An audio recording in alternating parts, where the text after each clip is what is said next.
Knowledge series of omni-channel is about fulfillment to drive customers in delighting customers. Now today, companies are getting closer to closing the gap between the digital and offline channels, as they are looking for best prices and global concepts to achieve this. Personalized experiences are rising as companies strive to align sales, marketing, supply chain, and customer service operations around the specific needs of the customer. The benefit of online shopping is that retailers can see which pages consumers clicked on and which items are placed in abandoned shopping cart. Now, it's more difficult to track similar actions in a physical store, but companies are getting closer to a solution.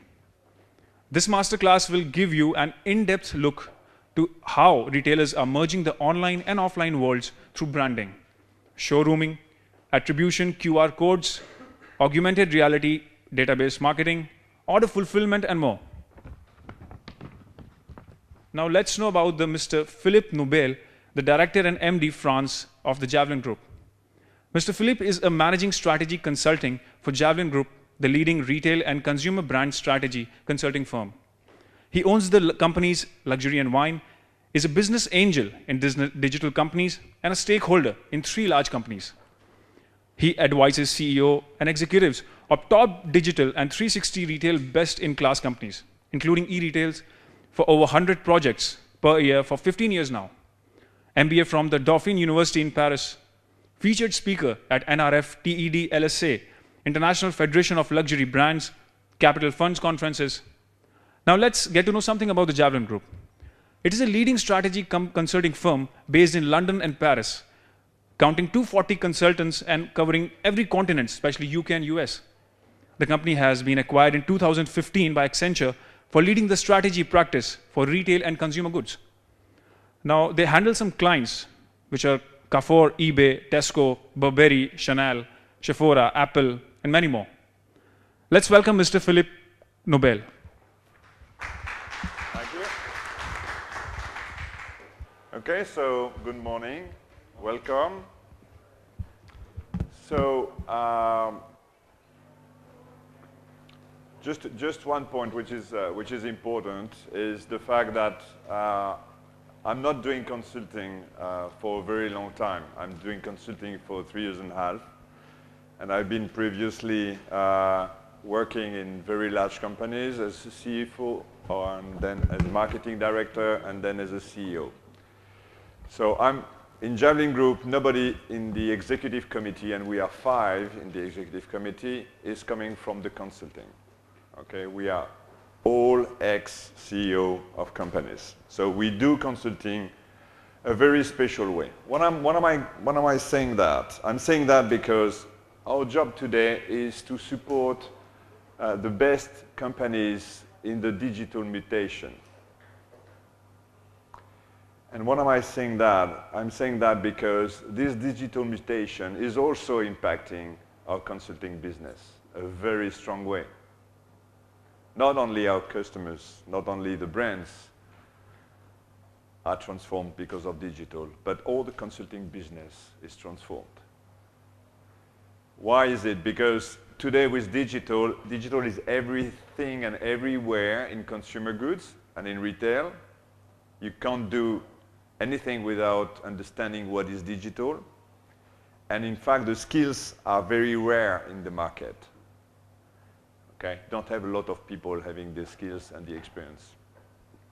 So it reminds me 2 things. First of all,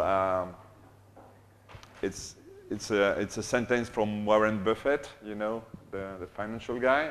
He's a very funny guy. And he said 2 things which are very, very accurate today. The first one is when the sea is back, when the sea gets back, you can see who was swimming naked. Yeah? Because what we're talking here is a mutation which is really transforming the market. And what I would like you to understand today is that omni-channel, or we don't use the word omni-channel, by the way. We use the word one retail or digitail, because it comes from digital and it goes to retail. But we talk about one retail, and the companies who are not fast and speed enough to react to that transformation, they die. They really die. And you can remember, I mean, company like Kodak or even Nokia 5 years ago was leading the telco market and so on. See how many companies are disappearing. Okay, how fast things are going. Okay, who would say in 2000 that the 3 biggest companies in New York Wall Street of Apple, Google, and Face? I mean, it's unbelievable how speed things are going. And that's something we are going to talk about, is that things are accelerating. And in India, okay, which is a market I know a little bit because we used to work here for my previous company, which is Unilever. In India, things are going faster than what we saw in UK or in Europe or in the US 5 years ago. It goes faster. Why does it go faster? It goes faster because of mobile, first of all. People jump directly to mobile. They don't go to PC. Okay? So this is mobile first. And with mobile, you can do a lot of things, especially retailers and brands are facing mobility faster. Okay? Because mobile is mobility. The second thing which is very important is that the pure players are accelerating. Okay? When you have a pure player growing in a market, after 2-3 years, it expands out of borders. And it goes international. And it goes international in markets where the players are not mature. And then it accelerates faster and faster. This is why the markets which have not been leading 5 years ago, the digital mutation, are facing a mutation which is faster than what in Europe or in US we had. Okay, that's a key point to understand. So nothing else to say about Javelin Group. Ooh, that's weird. So Javelin has been created by Tesco and Kingfisher. The CEO of Kingfisher for 25 years, Geoff Mulcahy, is still our non-executive president. And Graham, who was the chairman of Tesco for 15 years, is still our non-president, non-executive of Javelin Group. So we are working for many different brands. What we try to do is to work for the best in the market because it's the only way for us to stay leader in digital. Okay? So we work for brands, we work for retailers, we work for capital funds. We do around 30 due diligence per year. And we also work a lot for pure players. Okay, which is a good way for us to stay ahead in digital. So what we're going to say today is, and I would like you to interact with me during the session, okay? We have plenty of time, and what I'm going to say is I'm going to cover a lot of topics. Okay. So it's not very easy to cover a lot of topics. Even in 3 hours, it's not going to be easy. So I would like you, every time you have a question, you want me to go deeper in one topic, you just ask, okay? So the way I'm going to present things is to tell you what we said 3 years ago, okay? And to compare with what we are saying now, okay? I transform my presentation for you that way, because it's also a way for you to understand how fast it goes, okay? Even for us, how fast it goes, okay? So the first bit of the presentation, it is about what we said 3 years ago. Then it is about what we say now. You will see the gap. And then we will talk about the key stakes, especially for India, okay? And then I hope I will have some specific questions about your market.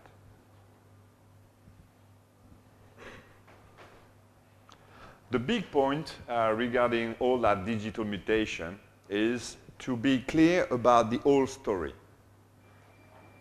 Because most of the professional, they can tell you, okay, this happens or this happens, but they don't get the big picture. Okay? And you know it's very important for you to get it, okay, in order to better understand everything going on. So my aim today is also to give you that big picture. So 3 years ago, what we could say is that you had at the same time all that mutation. You had 6 mutations. There are inside and external mutation. Okay? The external mutation is this. I will explain why. This is the customer takes over era. The second one is e-commerce.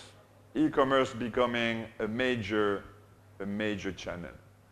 And the third one is here. It's everything about social, online, and how it impacts the prescription on sales. Okay? Just to give you an idea, one of our customers is Audi, you know, the cars, yeah? We did for them most of their strategy last year, and we also built for them the concept store, which is in London. If you go in London, very near to Piccadilly, you will see they have a very small concept store, okay, which is going to be expanded in 36 countries in the next 5 years. They are going to completely transform their retail, okay, based on that concept. Okay? What we discovered working with them is that roughly 90% of their buyers, they know exactly what car they're going to buy. Okay? Because they do every research online. You have hundreds of forums of customers discussing about what is good for that car or not. Yeah? And you know what? For 99% of the purchase, the car, they can see it in the street. So there is nothing special to discover. Okay? And when they go in the forum, they can even have a chat with somebody saying, yeah, you know, it's a good car, but I can't put the bicycle on the back of the car.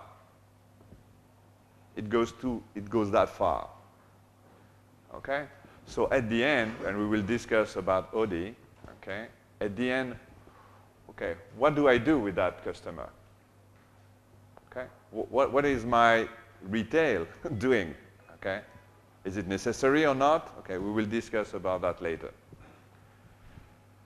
The second one is e-commerce. E-commerce being a major channel.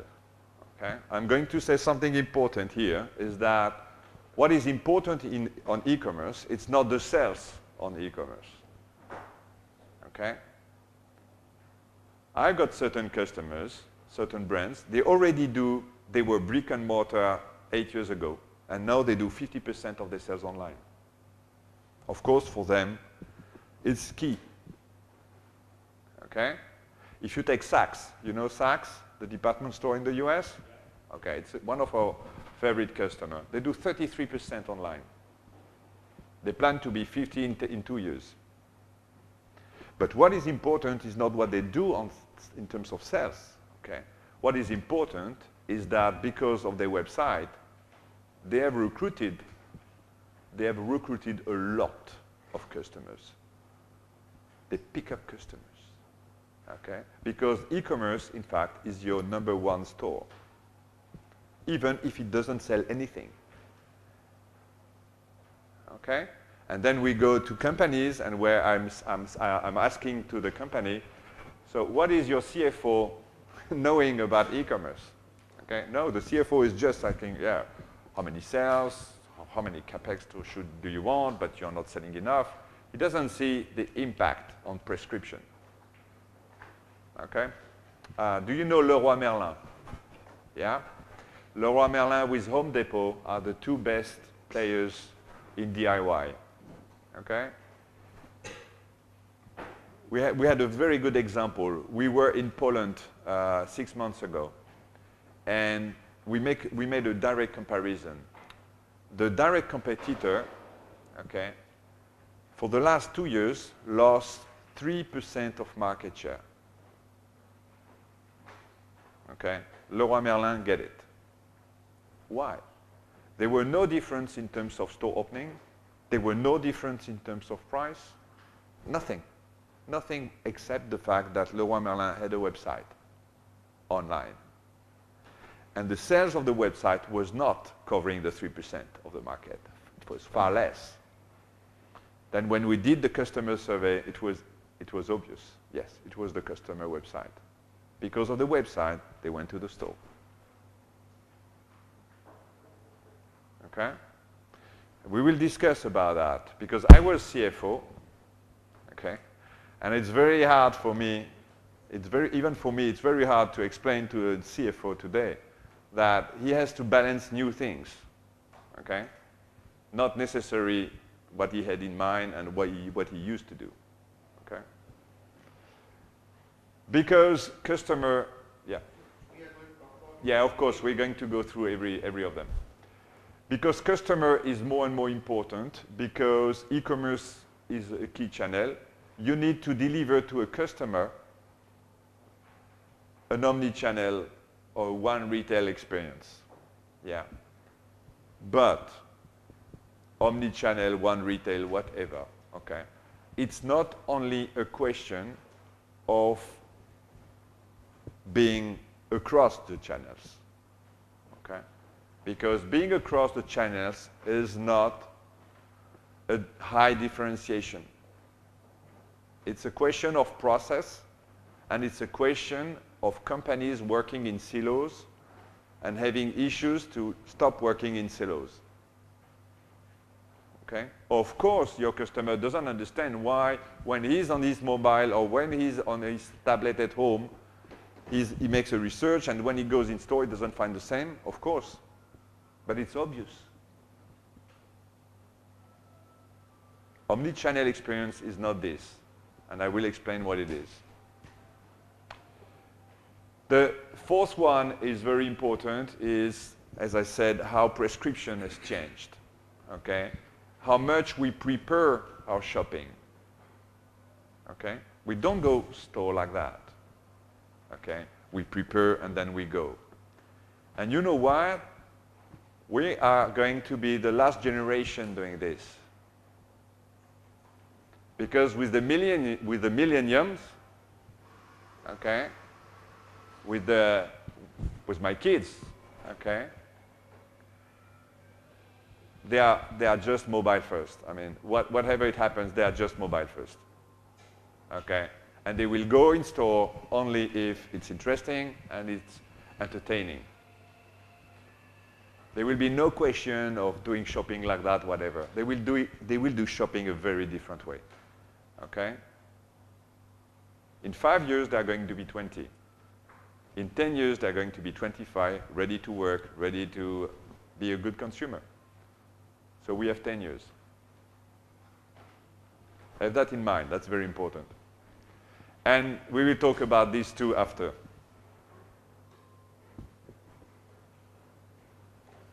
So here we look at the first one. Okay? You remember? We are in the customer era. What does it mean? You really need to understand that everything regarding one retail and so on is not something short term. It's going to be like that for, I don't know, 20, 30 years. Okay? It's not short term. It's structural. Why?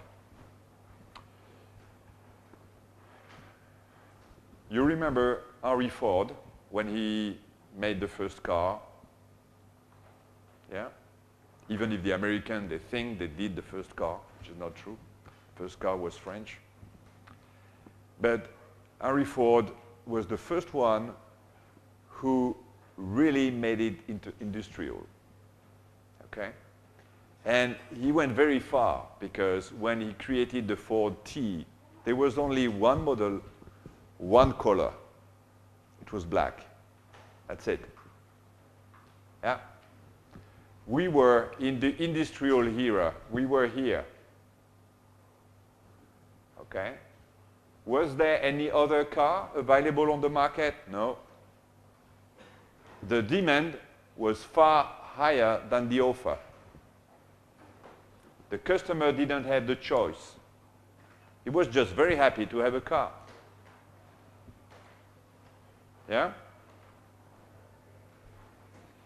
Then we move to another era where the offer has increased a lot.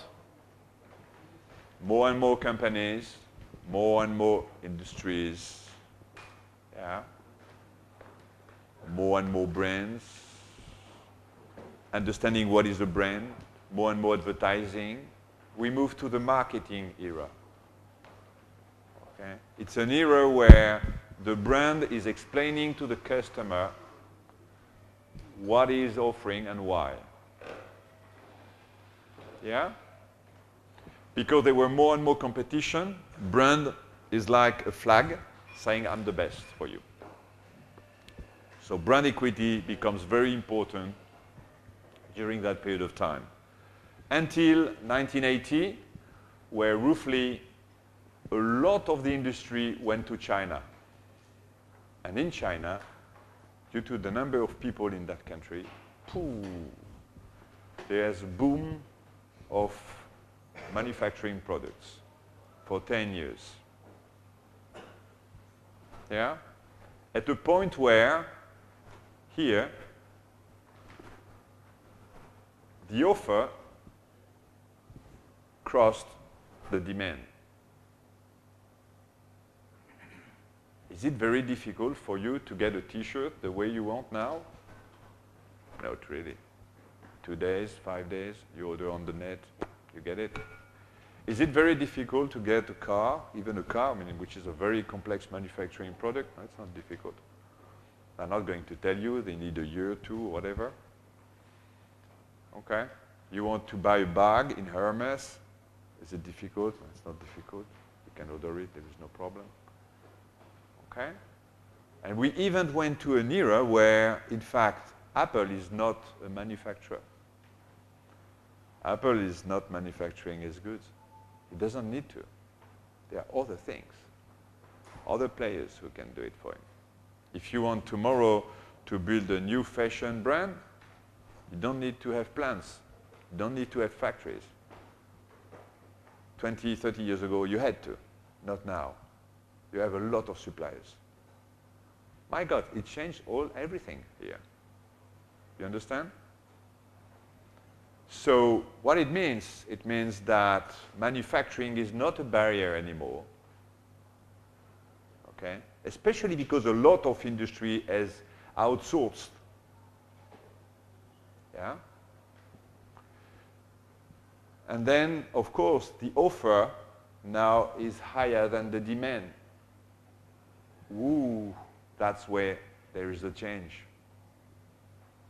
As a consumer, you can have a lot of choice. And we see two things today. We see, first of all, loyalty for a brand is rare and more difficult to get. They zap. That's very important. And the second thing is, because they can challenge brands, okay, the consumer is more and more demanding. Yeah? And you have very bad brands like Apple or Boulanger or Leroy Merlin or whatever, okay, or Sephora. They can deliver your products in 1 hour, okay, or Amazon, they can change it, or Zalando. They give very bad habits to consumers. Yeah? So I was discussing with the chairman of Hermes 2 weeks ago, and I said, well, how do you want your customers to understand the service in Hermes is lower than in Apple? How do you want them to understand that? There is no way. They can't understand it. Okay? So we move to an era where consumer now is driving the market.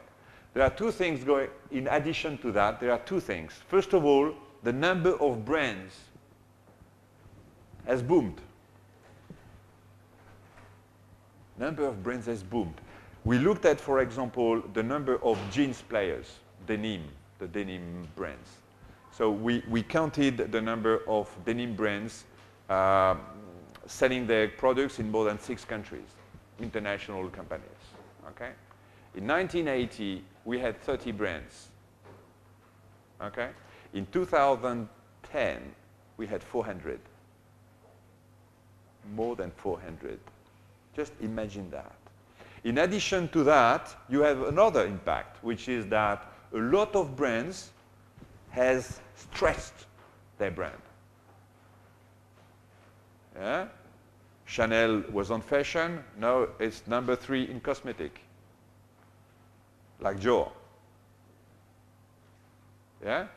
Apple is selling computer, now he's selling music, he's selling watches, okay? Unilever, if you take Dove, Dove was just shower, and now you have skincare, I was part of that. You have hair, you have shampoo, they stretch the brand. So the choice of the consumer is huge.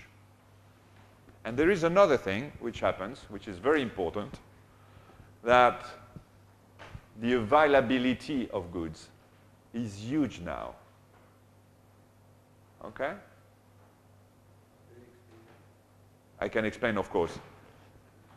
I don't know, 20 years ago, you were in Mumbai and you want, I don't know, I don't know what product you dreamed of. Pardon? Exactly, okay. You try to find a store. Okay. Now what you do is you go on the web, you can see everything, you can order it, they can deliver it at home. If you're not happy, you give it back. Availability of the good is just huge. Okay? So what you understand everything here? It means a lot of things for the consumer. He can have access to everything, even at home. He can see everything. He can compare price.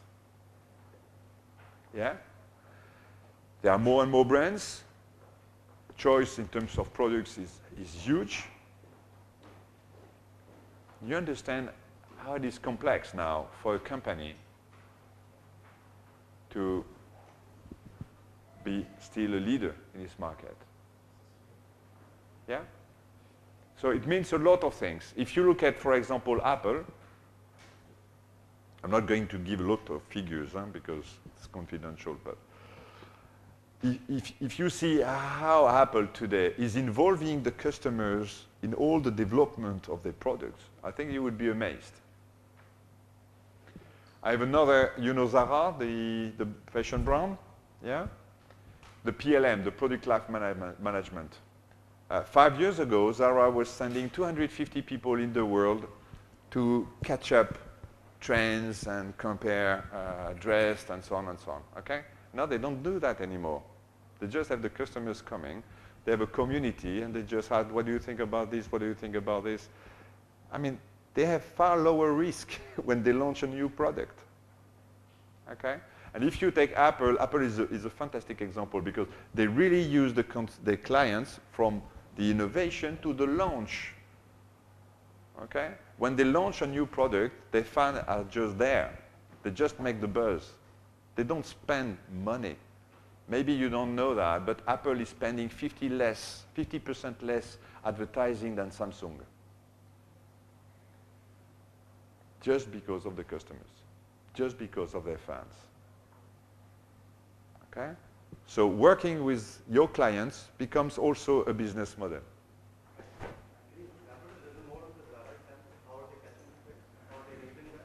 How they do that? I can't give you a lot of explanation because it's quite confidential, but I can give you some examples for you to figure it. For example, when you are in Cupertino, okay, what we did is we have a community of fans. Okay, there are more than 600,000 people. They are fans. Okay. And they give ideas, but they also validate a lot of things regarding the development of the new iPad or the watch or whatever. They test the product also. Just to give you another information, Philippe Schiller, who is the marketing and brand director of Apple, okay, before he had a lot of projects coming on his desk, okay, and he said to me, I can't manage that. I mean, there's so many ideas, so many things. So we said it's very easy. You just ask your marketing directors, your marketing managers, to present their project to your community. And if they have a high score, then they come to you, not before. And it's working like that for the last 2 years. Okay? So you can see how pragmatically it works. Okay? Samsung, for example, is still very far away from that. Okay? Apple is a marketing company, and it's a consumer company. Samsung is an industrial company. They think industry, don't think consumer. Okay? And I've discussed with them just a few months ago. We were discussing about community, and they still see the community as a communication channel. Okay?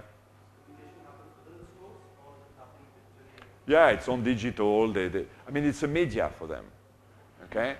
While Apple include the community in the business model itself. Okay? They don't see that. And it's very interesting.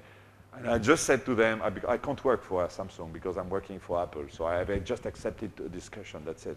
But I said to them, you know, I mean, Apple is just, how many PC you have from Apple on the market? How many iPads you have? 3? How many mobiles? 2? How many you have? 6, 10, and 2 or 3 years ago you had 20, 30, 50. I mean, you're not doing the same business. Okay? Because when you go that way, just look at the model globally, okay? When you include your customer in your funnel of development, you have low risk when you launch. Yeah? So you don't need to spread your range of products.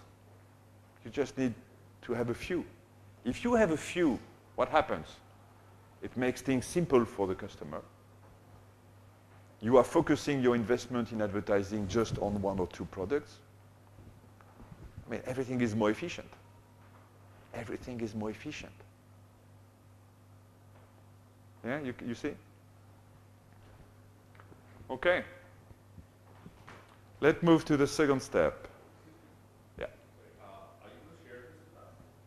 This presentation, are you going to share it with us? I can share it. Yeah. Here, e-commerce. Okay. What is important here is not to have an e-commerce website. What is important is that your e-commerce website is your #1 investment for the next years. There's a difference.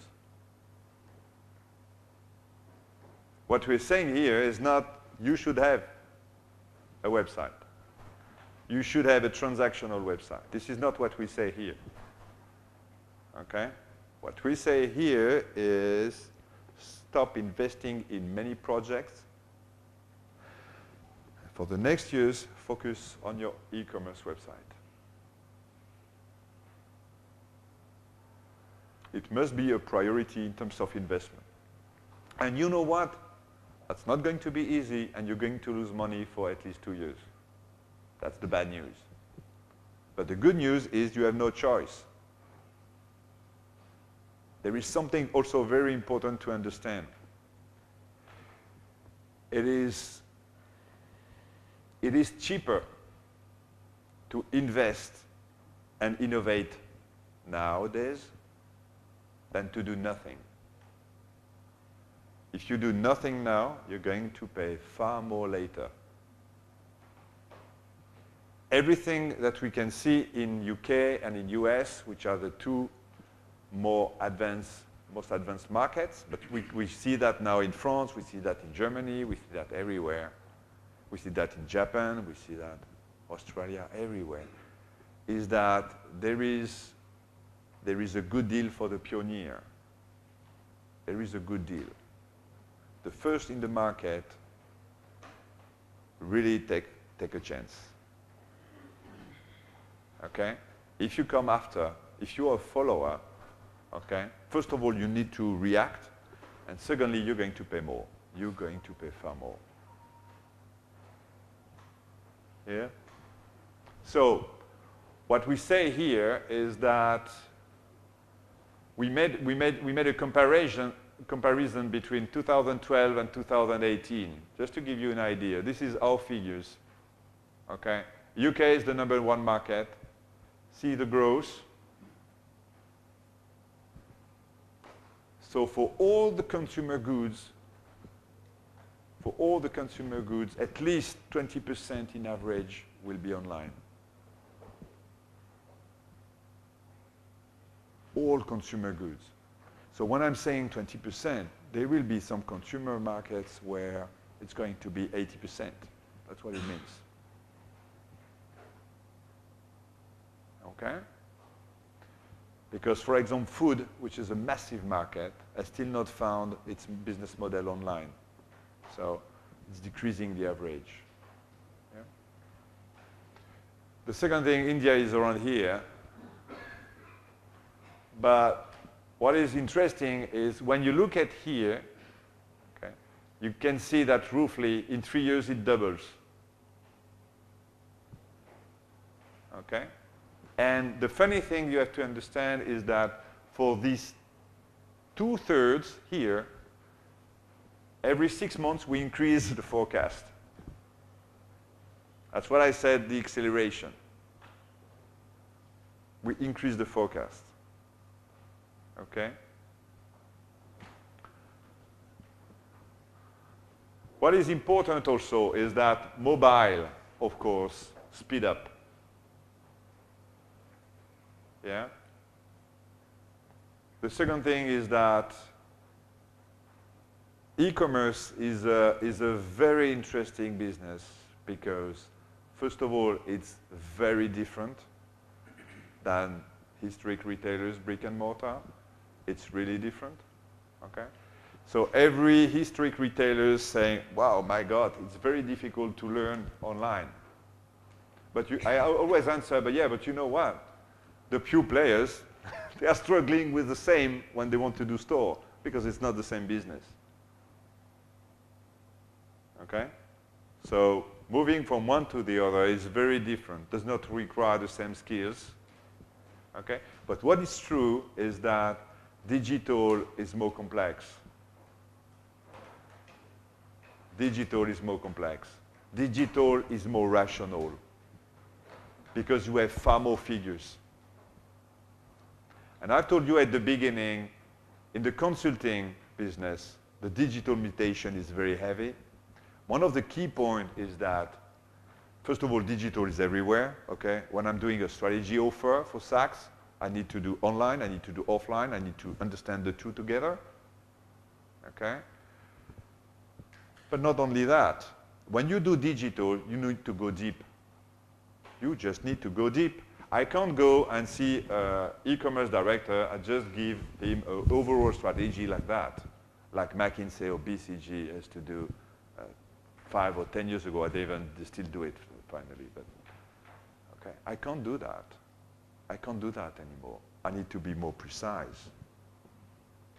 I need to be more precise because when I'm saying something about online strategy, behind that, you have so many things going on.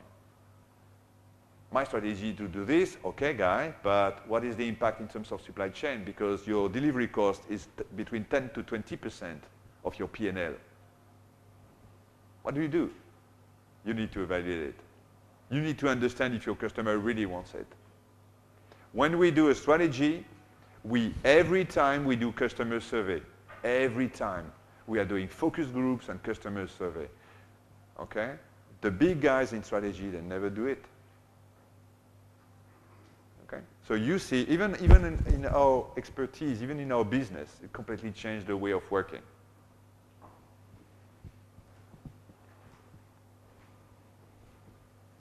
No question? Yeah, it's good. But what is important, we're still online.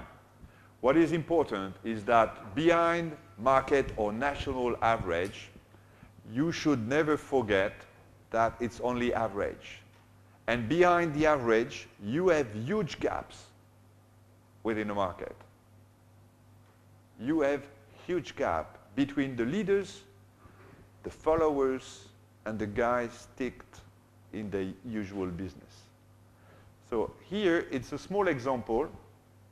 You have some figures 2008, 2012, and 2014, and this is the department store market. Department store meaning historic department store market. Because the new department store should be also included there. And who are there? They are the online pure players of fashion and luxury. Net-a-Porter should be there. Yux should be there. Okay? ASOS, Essence, Pernia, all that stuff, they should be there because they are the new department stores. Okay? But I took only here the brick and mortar. Let's take this one. 2008, this is Saks. 2014, this is last year. In 2014, Saks is doing a third of their business online.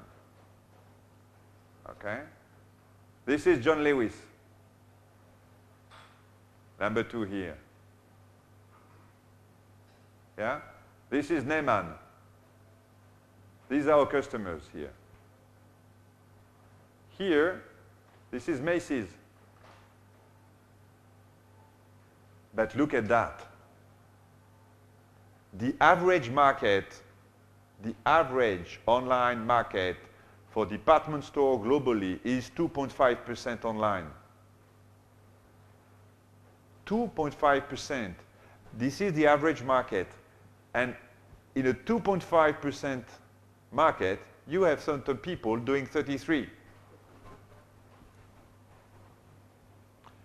Okay? So what is important is to understand that the gap within market can be huge. So when you look at figures and you say, oh, that's good. My market is at 10 and I'm doing 10, that's not good. That's what it means. That's certainly not good.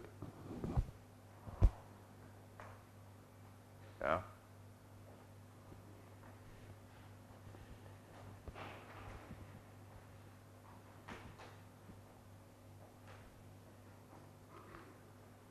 So, let's talk about one retail. So one retail is two things, first of all.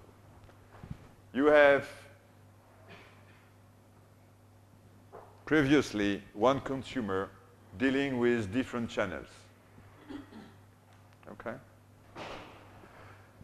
And this is due not to rational and good reasons. This is due to the inability of companies to cut their silos. Yeah? So I got a CRM director doing CRM. Wow, that's good. Yes, I'm doing CRM and I have good contact with the store. That's good. But how do you work with the e-commerce director? Whoa. Do you know the traffic online, just on one website, is bigger than the total traffic of your 600 stores? Do you know that? Okay? It's the story of the merchandising director doing the merchandising for all the stores, okay? But he doesn't know anything about the merchandising online. It's a joke. It's a joke, okay?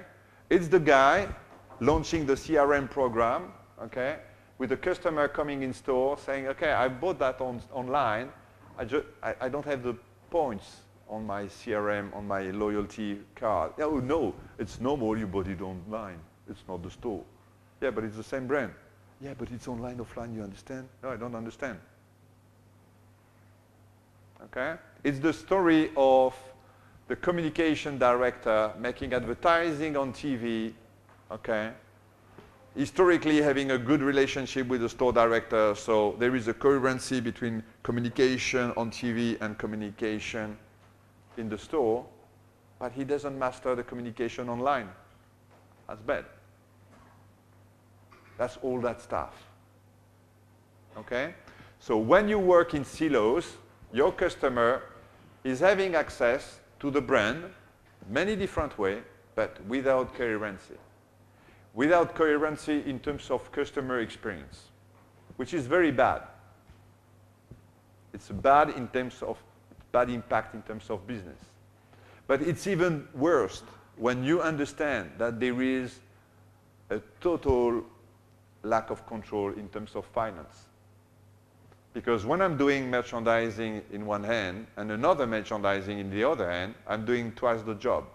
When I'm doing investment in media in one hand without understanding of what's going on in the other channel, I'm doing twice. I'm using twice more people, doing twice more investments. I'm losing money for nothing. I'm spending money for nothing. Okay? The second thing is, it's even worse when you know the halo effect that you have between your store and your online. Your halo effect, what it is. You are new in a city. People do not know you. You come with one store, the impact is not going to be great. You come with one website, impact may be better, but not great. If you come with a store and the website, you will have the impact of the two plus a halo effect of 10 to 25% in average according to the market. Because you can have linked between the two. The consumer going to the website, he knows that there is a market in the city. He can go to the store. He can go to the store knowing that there is something online, so in case there is a service or whatever, he knows there is something else. He can ask for a product available online, not in the store. I mean, all that stuff, it makes a halo effect of 10 to 25%. I mean, it's huge. It's huge in a business plan. So when you are doing this, you are losing a lot of money. Is it clear for all that reasons? Yeah? So this is why you need to put everything together. You need to put everything together in terms of customer experience. It must be seamless, and it must be 100% coherent. The second thing is it must be coherent in terms of investments, in terms of resource, in terms of cost, financially, in terms of profit. Okay? That's very important. When you do things separately, for example, you say, I got online and I've got offline, okay? Because I've hired a new e-commerce director. Nobody understands anything about online in my company, so I need to keep him away from all that shit, okay? Otherwise, it's not going to work. I see some smile, meaning I know what he means, okay? That's good, but what it means at the end? It means that you need to have different stocks, a dedicated warehouse to online. I mean, why are you duplicated stocks? Why are you duplicated warehouses? What does it mean? Doesn't make sense. Okay? So that's a bad thing, because when you learn how online, okay, and you don't know all that expertise, you're going to spend a lot of money. Okay? And it's not going to make easy to be profitable online. But what is also very important on online is that you have to understand it's a break-even point model. It is a break-even point model. There is a break-even point you must evaluate, okay? You need a size. You need a size. When you will be above that size, profitability will be higher than the stores.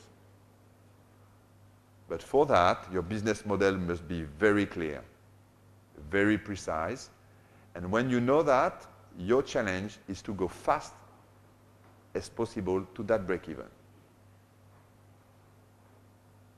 Okay? It's a break-even point model. Doesn't make a lot of difference. When you look at your P&L and make the comparison of your fixed and variable cost, you will see. Of your direct and indirect cost, you will see. Okay? That's an example of one of my good clients. It's the #1 cosmetic retailer in Selective.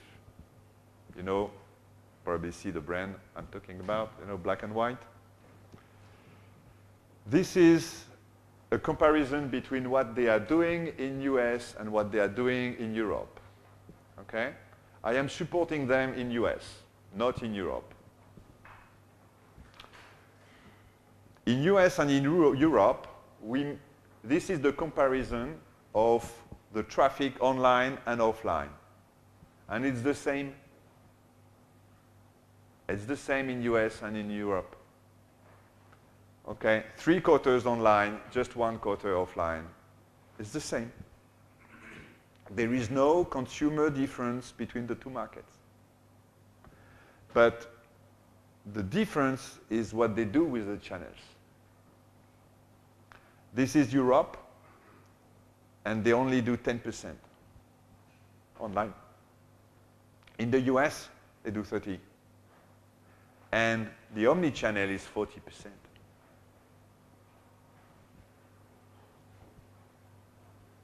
So what it means here, the difference between US and Europe for this big retailer, because here we talk about a leader in the market, in the global market.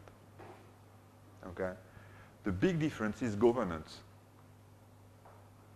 It is the governance in the US and the governance in Europe, the pure internal organizational problems, which makes the difference. The problem here is not a problem of demand, because the consumer is doing the same. It's a problem of offer. And every time when we look at strategy, we can see that most of the problems are problems of offer, not a problem of demand. And your consumers are far away from what you are deciding to do for the next year. They are far more demanding anyway, and they are ready to. Okay? We did something very interesting last year for that company, because EMEA was saying, yeah, but you know, the market is different. In UK, or at least in France and Germany, I mean, the market is less mature than the US. We can't do the same. So yeah, okay, what we are going to do is we're going to pick up 2-3 solutions we have implemented in the concept stores in Manhattan. Okay?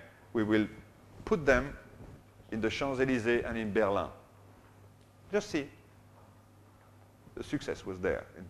After one day. There was no question. The point was they didn't implement things for internal organization problems.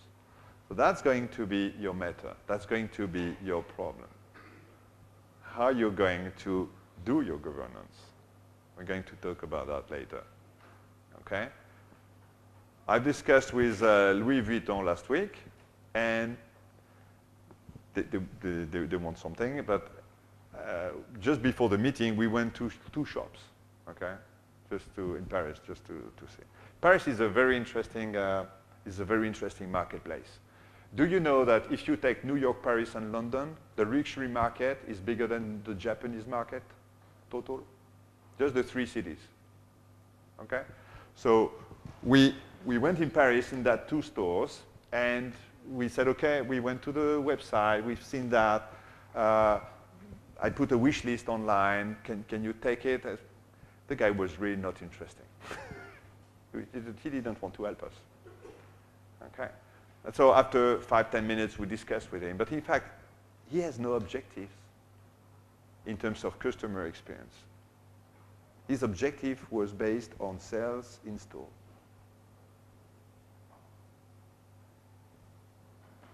Okay. While 80% of the customer coming into the store, they went to the website. Does it make sense? Okay? So there was no coherency in terms of objectives, in terms of incentives, in terms of evaluation of people, okay?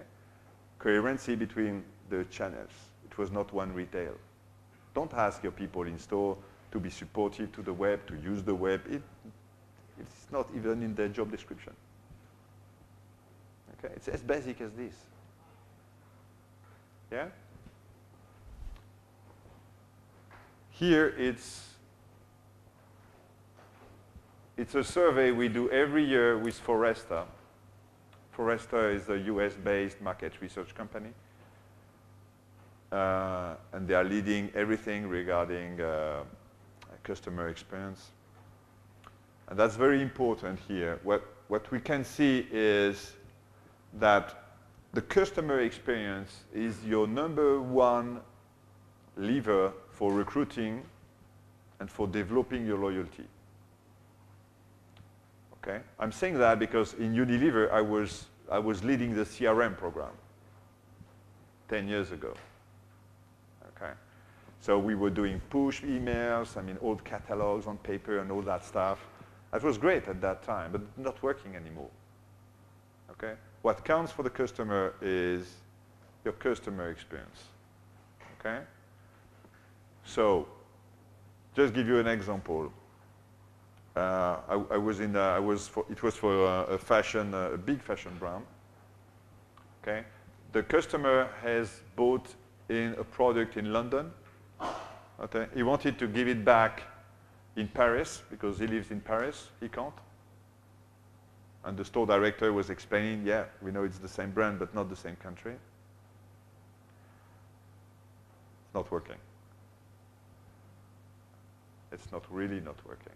Another example, yesterday morning, I took a Uber taxi. You know Uber? Yeah. I used to use Uber. And I can tell you, it's the last time I'm going to use it. It's the last time I'm going to use it. It happened something. I said it was just incredible. You know what happened to me? I went to the train station. And I said, I mean, I'm Parisian, so I know a little bit the city for 15 years. And I said, okay, I would like to go to this train station. And the guy, very kindly, opens his GPS, and it's a Uber GPS. It's not a standard GPS, that's the Uber one. And he took a route 2 times longer than what he should. And he knew that, of course. It's obvious. Okay? And I said, but what route are you taking? So that's the GPS. Do you want another route? I mean, he was justifying this with the GPS saying, no, it's not me. No, it's a guy. I mean, stop it now. I mean, you really have to stop. You think I'm stupid.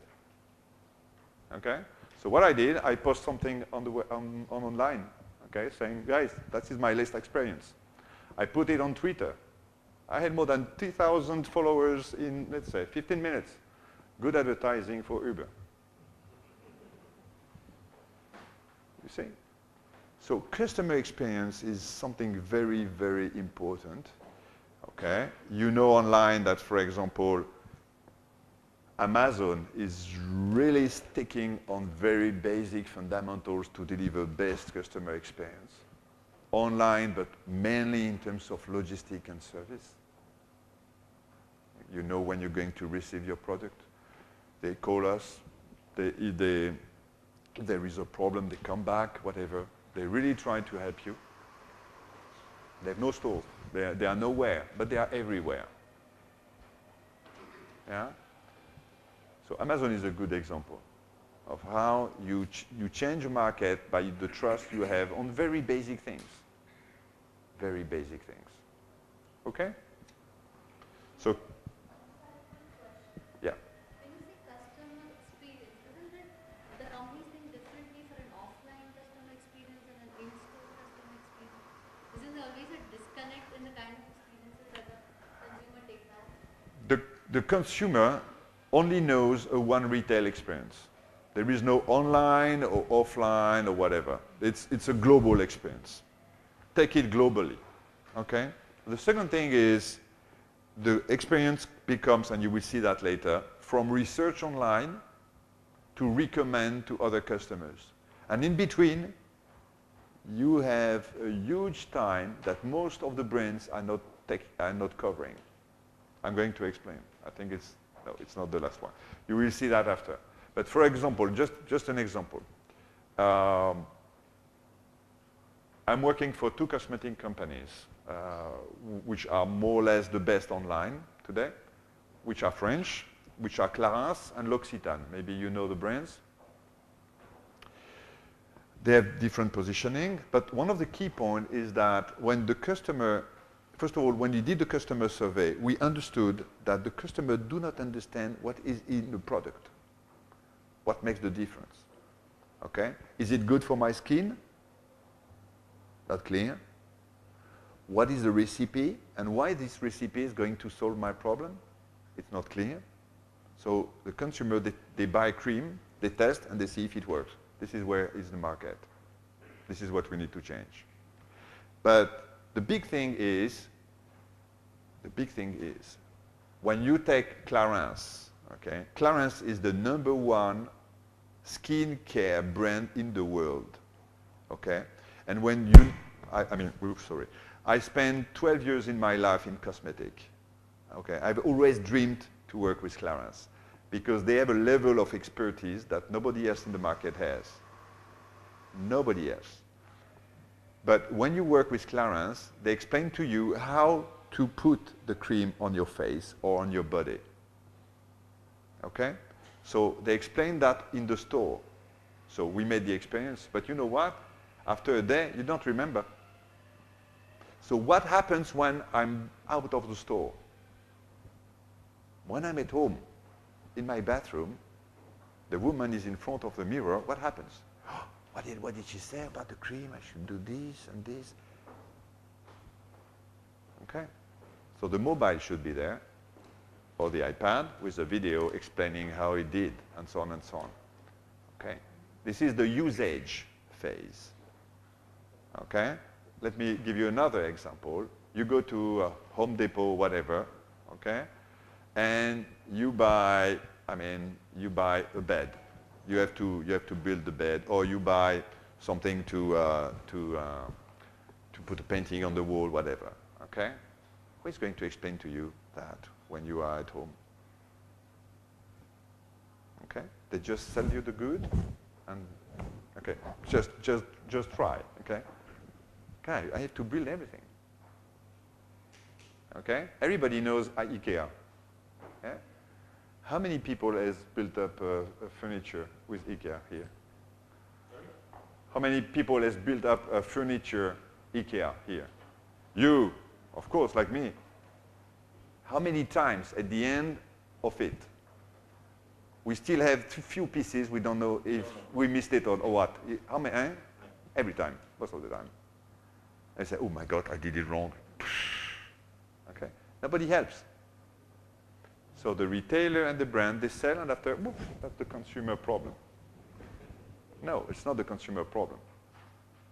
That's a very good example of how you can really improve your customer experience. Because that's a phase, for example, where nobody is caring. Okay? We talked about community, and we will talk about that later. In telco, in telecom, we have used communities of customers for many different things. But one thing is quick questions. Customers, they have so many questions. My mobile, how it works, how do I do this, how I do it? A mess. And they hired 1,000 of people to answer that question. The problem is the service was not really there. And sometimes the customer has to call 5, 10 times before having an answer. Okay? So what we did is we put community in place, and the customers were answering the other customers. It was C2C. Okay? What happens? We divided by 10 the call center services. And we increased until more than 90% the customer experience. Because answer was better, answer was faster. Okay? So this is why customer experience is an overall thing. We will talk about that later. I will give you some examples here.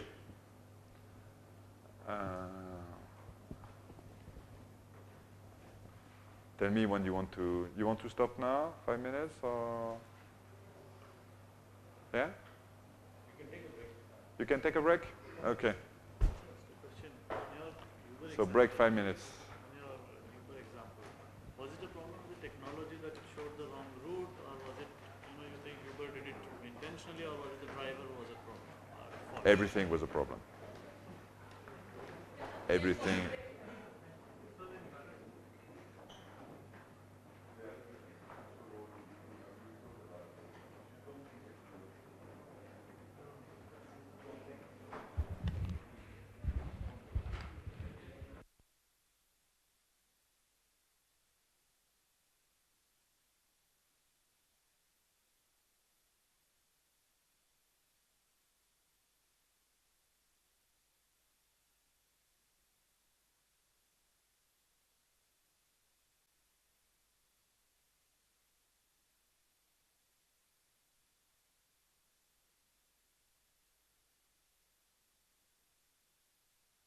Examples.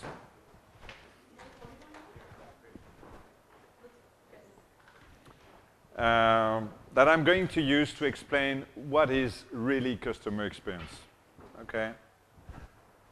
Customer experience is not about technology. Customer experience is not about process. Customer experience is not about logistic. Customer experience is not about marketing. It's not about online facilities. It's not about communication. It is not about that. Okay? What I've just talked about are enablers. Okay? So you can't say, I'm doing click and collect, so I'm working on customer experience. No, maybe in your business, it's not necessary, or it's necessary just for a few products you're selling. Okay? And you know what? Click and collect is just a new basic. We're going to talk about it. There is no differentiation. In London, in New York, in Los Angeles, in Paris, in Berlin, you do click and collect like the others. There is no differentiation. This is not customer experience. When we talk about customer experience, we talk about customer. So you need to understand what delivers value to your customer. So let's go through a few projects. So John Lewis. Who knows John Lewis here? Yeah? Everybody? So John Lewis is a department store owned by the employees, by the way. Not only the family, but the employees. Okay. It makes the company very reactive. Everybody is committed. Okay.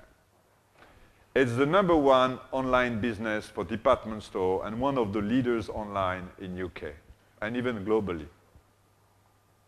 Okay. Today they do roughly 28% of their business online. Yeah, 28%. They should move to 40% in 2 years. Okay? It has been profitable the second year. Today, the profit online is the double of in-store.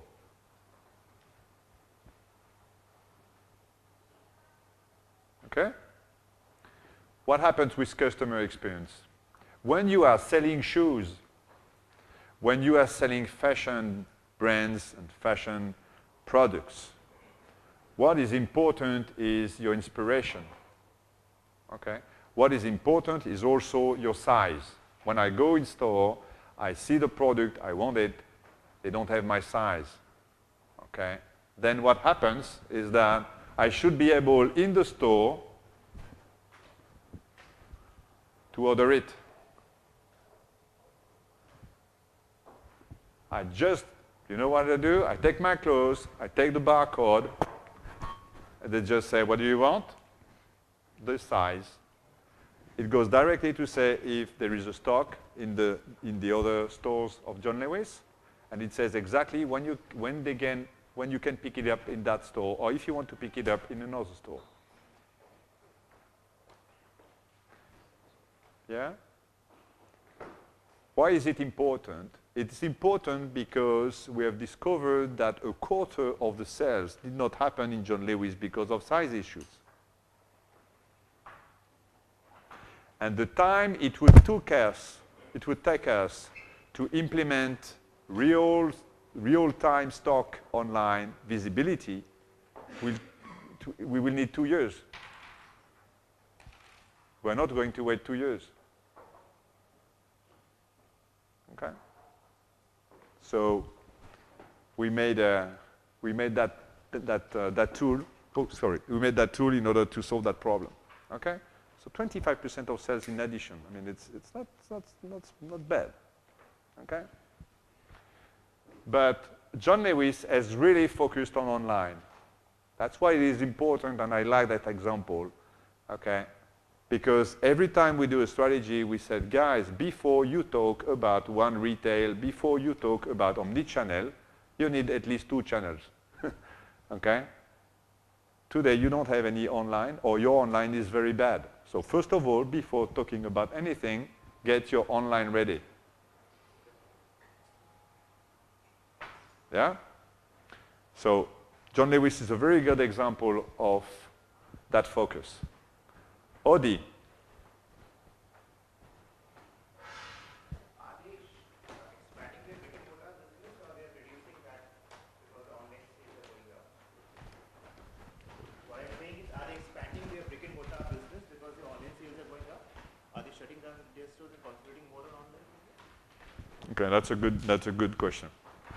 We will talk about that later on when we will see how online and offline is going to match in terms of store parks, and so on. But the good question is, for John Lewis, they have a good coverage today of the UK. Okay? The point today for John Lewis is to expand international. That's the direction. Okay? But today, I mean, they are strong enough. They have very different formats. They are good with what they have. For Tesco, it's different. Okay? Tesco, they know they need to reduce the park. We'll talk about that after.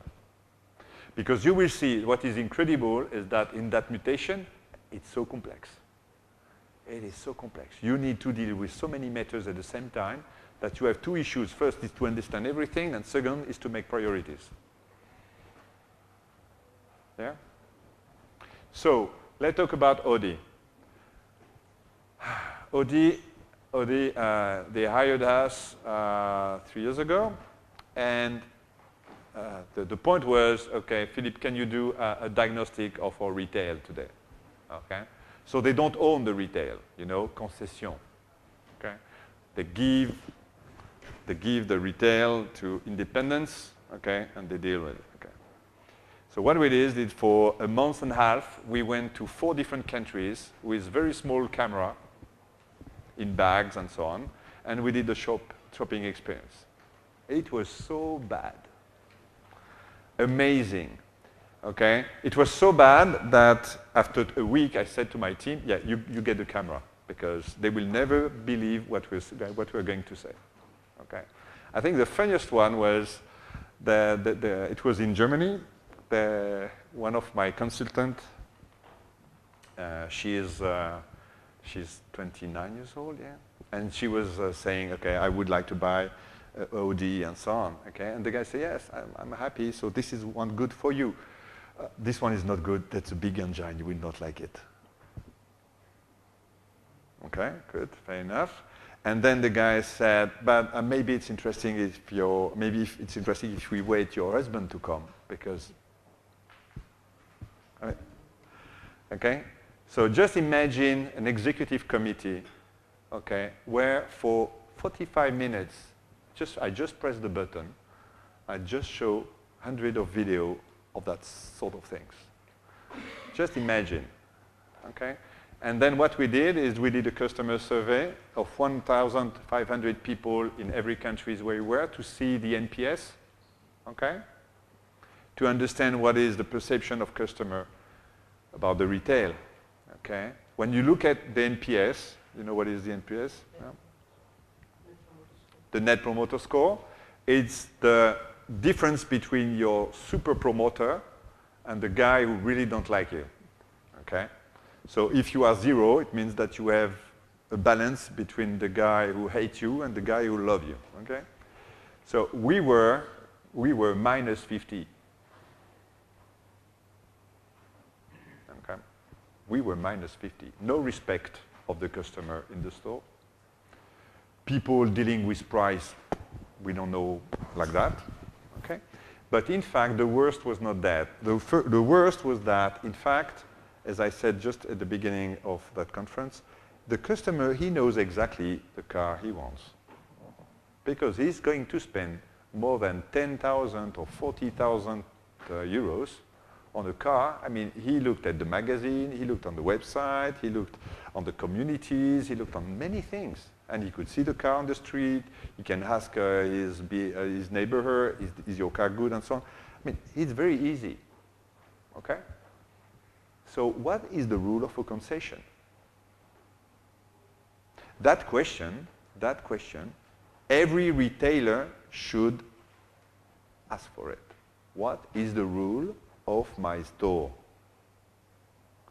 My store, the concession, is costing a lot in my P&L.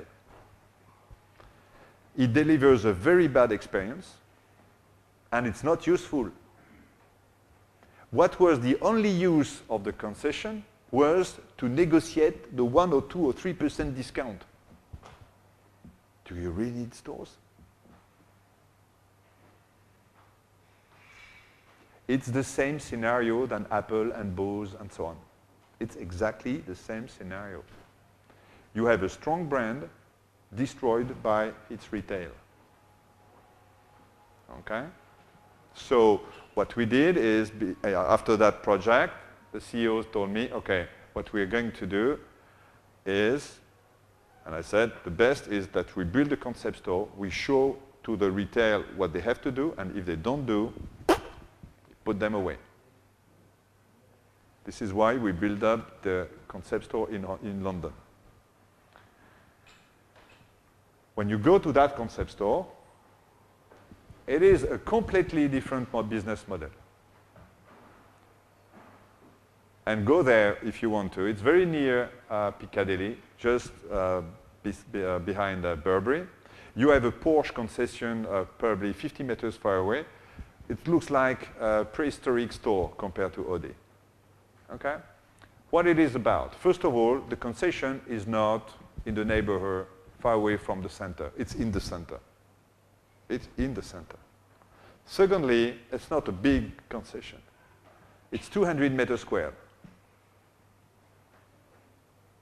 Okay? You don't have 50 cars.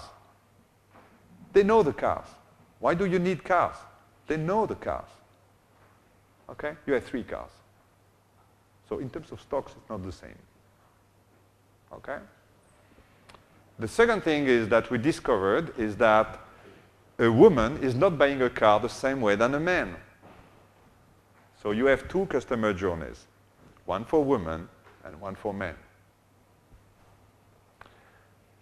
Another point is that the guy who is welcoming you, okay, is not a bloody guy coming from a garage or whatever, okay, asking you, maybe it would be good if we wait for your husband, huh?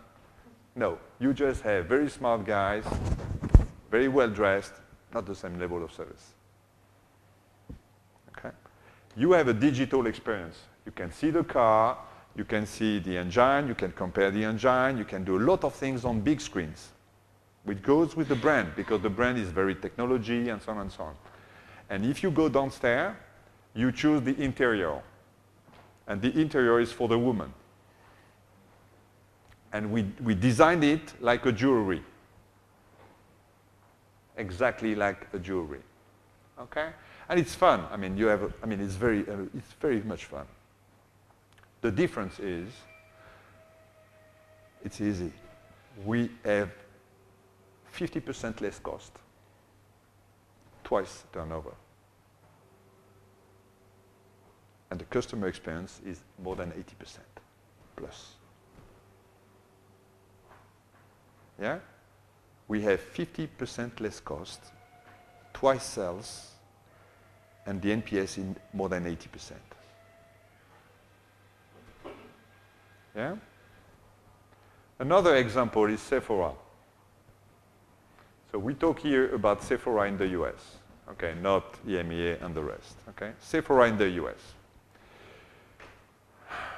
What is the challenge? The challenge is, yeah. How many such concepts are there? They have one concept today in London. It's going to be deployed in every country in the next 3 years. And they're going to cut off every concessions which are not following in the next 5 years. And it's just for Audi right now? Just for Audi right now? Just for Audi. Audi right now. Yeah, we are talking just about Audi. This is our customer. I don't know the rest. Okay? But BMW and so on, they are moving in the same direction. They have the same problems, even worse. So Sephora, the big thing is Sephora in the US, they are in a market where luxury is not luxury in Europe. Like it's not luxury in India. Luxury in India is very specific. You have fabulous handmakers everywhere. Yeah? You have a know-how in terms of luxury, in terms of jewelry, in terms of, I mean, you have a very specific regional, local market. Okay? If you take the two largest countries in luxury, these are France and Italy. Okay? There, it's a different market. We don't have we just have a few local players. We have big brands because they are historic brands. They are more than 200 years old, and they are very strong today, and you know them. So. And you have another market, which is US, and in the US, I mean, luxury is Ralph Lauren, okay? It's not the same, okay? The relationship with luxury is not the same. In Europe, it's elite, okay? In US, it's the WASP spirit, so it's the club. This is Ralph Lauren, really. It's the good example of the luxury brand for the US. But the problem is that for cosmetic, the American girls, they don't know how to make up. Okay? We say in France, when they put makeup, they are like stolen cars. You know, it's like they are re-putting all the colors. Okay? So the challenge for Sephora was to teach the American consumers how to do makeup. It's the same challenge for China, for example. Okay? So you need to teach. You need to teach them how to use makeup, how to make the difference, how to have a look. Okay, so having a lot of inspiration. So this is why when you go to the stores, you have a lot of digital things. You can choose your look, and then you go to a small workshop in the middle of the store, and you have an expert who is putting makeup on you and fixing your look for you. Okay, and showing you how you do it. That's great. But Sephora has been copied by MAC. You know MAC, the cosmetic brand? So we found another way to be differentiated. And the way of being different is the community. we built up for Sephora a community in the US. And in that community, you have more than 6 million of fans, making more than 30 million of posts every month. When a girl having this look wants to have advice regarding makeup or fragrance or whatever, she just posts the question and she has 10 or 20 answers and she can chat, okay, with the community. And she has answers in less than 1 or 2 minutes. Okay? The brand itself will not be able to do it. Answer to everybody. It must be C2C. But the good thing is, as it is a very interesting matter for women, they have experts. They have customers who knows more about the product than the sales guys in the store. And what we did is we put the community in the sales protocol. When the guy in Sephora, okay, is discussing with a customer of what makeup or what skincare she should use, whatever, and he sees that the customer is not really confident, okay, with his iPad, he can ask a super fan, an expert, and say, what do you think? My customer is using this like you. Do you think it's good? Oh, and now he's like that in the middle, the expert on the tablet, you can see him on the video, the customer, and he led the customer talking to the customer. What you should know is that in that sort of transformation, okay, a consumer trusts another customer for 70% in average. He trusts the sales guys for 40%, even if he looks like an expert.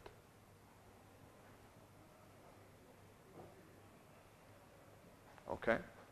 And so today, I'm not going to give figures, but today community is a huge power for Sephora in the US. Okay? And when you buy in Sephora, even if they have other problems, I agree they have other problems, but when you buy in Sephora and you have such a community online, in the application, but also in the store, you feel very confident as a customer. Okay? We had some bad examples. For example, the chairman wanted to put in the store, in the concept store we did, he wanted to put a screen where we said that's the favorite products of the community. I said to him, no, I'm not sure it's a good idea. The problem with community is most of the time, it's the result is far over what you expect. You don't control it. Okay? So what happens is that when they put that on the screen, we were out of stocks in, let's say, less than a day. And it put the mess because the day after, the clients, they came and said, no, we don't have any products. We are refueling, but we don't have it. Okay? So you need to control things when you work with a community. You really need to control things. But it is a key lever for growth. Okay? The other thing which is also important is that in terms of business model, but we will talk about that, it doesn't cost you a lot because all this content is made by your customer. Okay? So let's talk about 3 other examples. Burberry. Burberry is probably one of the best luxury brands online. So this is the concept store of Regent Street. So you see that this store is a good mix, good balance of historic, traditional English design with very modern digital tools. Okay? It's a good mix of heritage and modernity. And what is interesting is 2 things. First of all, we have discovered that there is a range of customers in Burberry who are very loyal. They are very loyal. So we need for them a special service. So we put beacons on the store. Okay? And we know exactly when a VIP customer is coming. We know that 200 or 300 meters far away from the store. Okay? When the beacon is recognizing a customer, the store director goes down directly and he is welcoming the customer. He knows exactly who is it, what is the customer habits, and so on and so on. Okay, that's one thing. The second thing is when you talk to customers, okay, you have noticed I haven't said anything about technology, process, and so on. Huh? Okay. One of the key questions of women when they are buying shoes, fashion things is, wow, I love that product, but it's Burberry, so it's very costful. And I don't know with what other dress I'm going to hire it. You know that question. Yeah? Oh, love that, but the jacket, what would be the band, and so on. Okay. That's a key question. Okay. So when you like a jacket, okay, you go in the room, you test it, okay. You have a mirror in front of you, and you have 2 mirrors beside, okay. And out of the cabin, okay, the advisor is with his iPad, okay, he's putting on the mirrors pants and shoes that you would hire with it, and he gives you a silhouette. Okay, for you to understand with what other dress you would have it. Okay, so you understand, first of all, it's not a basic seller. It's not a basic sales rep. Okay, it's somebody who likes fashion. It's somebody who discussed with the customer to understand how the customer is dressed up, what does she like. Okay, and according to that, he can put some advices. And you know what? It works. It works. Transformation rate is not the same. I'm not going to give figures. And also, you have a lot of cross-sell. And the client is very happy. Okay, that's another example. I can give another example also. For example, a lot of buying, of shopping, is done by women between noon and 2 p.m. at the lunch break. Okay, they are active women. Okay, they want to have a sandwich quickly and go with 1 or 2 friends to do shopping. What do they do for them? Okay, they want a stretch, for example. Okay, but they don't have the right shoes or whatever. Okay, how do you inspire them in order to say, okay, that will fit with me or not? Okay, so you also can, with your stretch, for example, you put the stretch in front of a mirror, and it recognizes the barcode, and then you will see a défilé de mode, okay, with the dress you have selected, in order to see how it fits.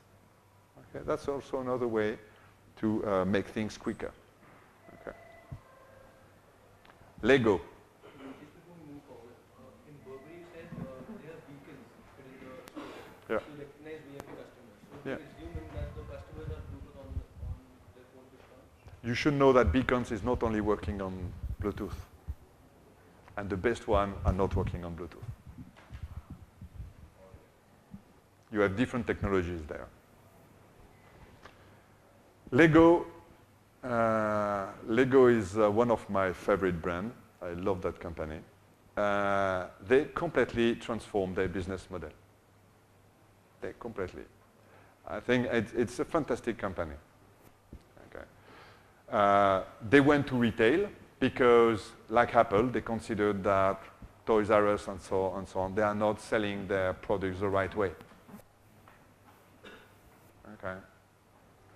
So they have done fantastic stores. But what's good with Lego is what we understood from the customers. Again, what we understood from customers is that you have in fact 2 customers. One is the kid, the other one is the parent. And you know what? They are not the same. The parents want something educational. He understands that Lego is very interesting because it is creativity. It is building something, which is very positive. And it's a way for him to show to his kids the sense of effort. Unbelievable, huh? But obvious, in a way. What wants the kid? The kid, he wants to dream. And if you look at the last advertising of Lego, you've seen it? Where the parents say, I don't know what my kid is dreaming of, okay? And when he's playing with that Lego toy, okay? And then they draw the dream of the kid. And then the parent discover what happens in the head of the kid while he was building the Lego toy, okay? So you have two demands, okay? So what does it mean? If first of all, you don't need to reassure the parents about the educational sense of Lego. You don't need it, okay? They know it. What you need is to convince the kid, because what we understood is that the parents, they are pushing to Lego, and the kids say, no, it's boring. Yeah, it's funny, eh? So your customer is not the parent, the customer is the kid. So what you do, you just inspire him. You just want him to say, wow, I want to do the same, okay? So when you go to the store, or when you go to other stores which are selling Lego properly, you have huge work of Lego. Just unbelievable one, okay? You have Darth Vader tall like that, I mean, with Lego, and it's just unbelievable what they do. And the kid just can't say, I don't want it. I mean, he wants that. That's clear, okay? And now they are going to go farther than that. Okay, you have the animation, you have the cinema, you have the movies. I mean, now you have a lot of things. And now they are moving to this, which is just fantastic. It is, you are going to be technology-driven in Lego. So you want to build a car with Lego, you're going to choose an engine. You can build your car online and you will deliver at home. You can put I don't know, colors on the car. You can change. I mean, you can design it the way you want to. Okay. You go to personalization, individualization, and the parent with the kid, they can go on the 3D tool and they can build it. That's fun. And that's fun where we put the parent and the kid together. That's the thing at the end, okay? So that's another example of changing the customer experience, okay? You are not selling bricks. You are selling education and fun, okay? Another example is, of course, Apple. You know Apple. I'm not going to talk a lot about Apple. Just one thing where we worked on. It is the back office. Just understand how it works in terms of back office. People, most of the time, they don't imagine how many people are working in an Apple store. Remember the Financial Times in 1988. They made a huge article explaining why Steve Jobs is going bankrupt, especially because he goes retail.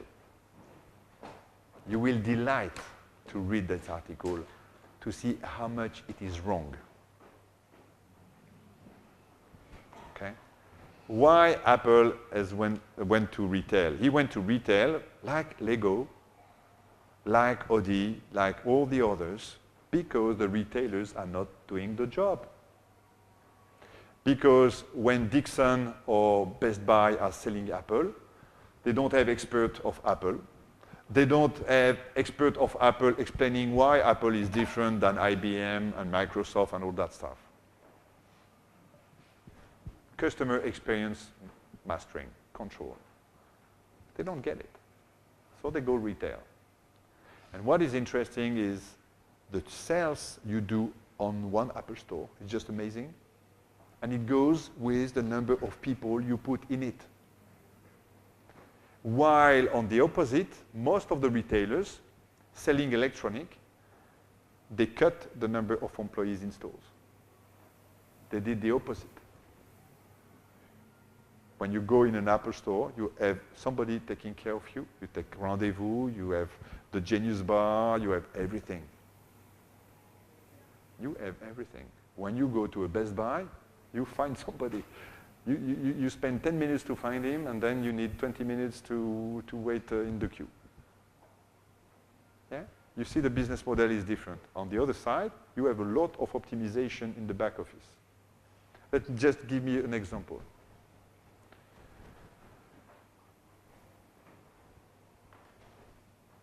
When you go to Best Buy and you want to buy an iPad, okay?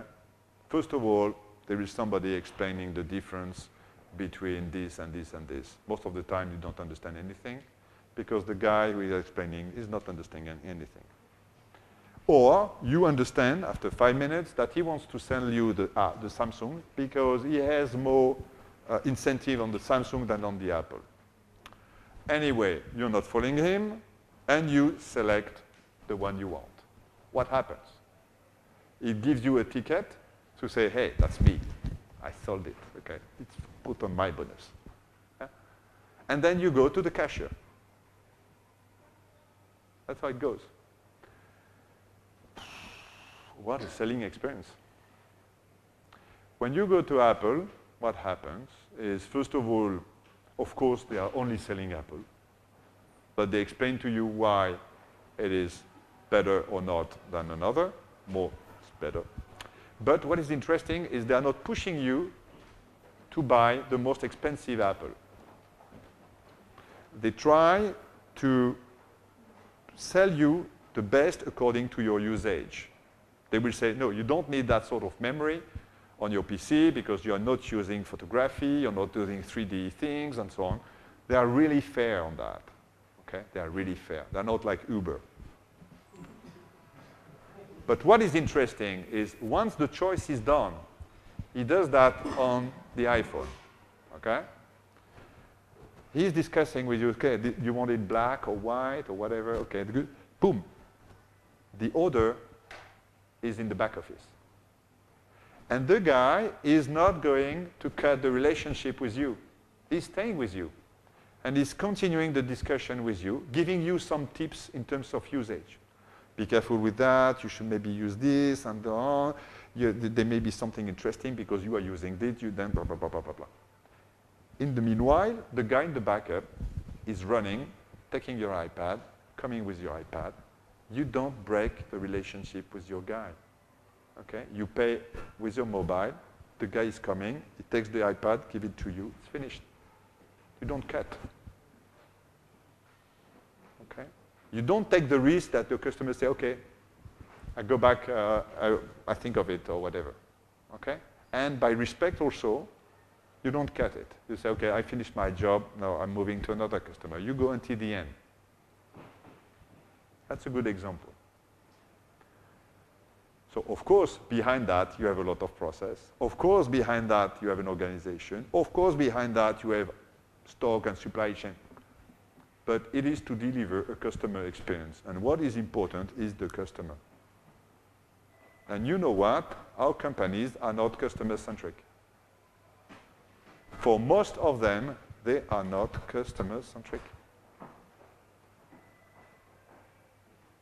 They are selling products.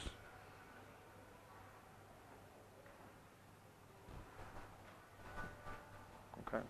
So if we say that customer experience is something important, you need to understand in your company who is going to be in charge of the customer experience according to the fact that it's going to be across all every functions of the company. Because if logistics is not delivering properly, there is no customer experience. So who is in charge? Who is going to monitor? And what are the KPIs? That's a key question. For example, in most advanced companies like Mark & Spencer, okay, Laura is the retail director. She is the retail director, member of the executive committee. What is he in charge of? She is in charge of stores. She is in charge of online. because these are retailers. She is in charge of call centers. She's in charge of customer experience. This is a true retail director. This is a director having the responsibility of the customer contact. That's a true retail director. In 90% of the companies, I have a store director, and they say retail director, like e-commerce was not retail. You still don't understand that. And you have an e-commerce director, and they try to work together. Good. So somebody, when we stopped, somebody told me, what is the key difference between companies or countries? It's a governance issue. Okay? In UK, for example, it is a very, in average, it is a very centralized organizational model. When it's centralized, it's easier. You decide, the chief has said this, everybody follows. It's the same in the US. Yeah? In France and Germany, not exactly the same. In Germany, it's a mix of local and central. It's more complex. But you know why? The more complex is France. On the opposite of what we think, because I'm just half French, I'm half Italian. On the opposite of what we think, French people are very decentralized. Most of my clients who are French, the store is deciding.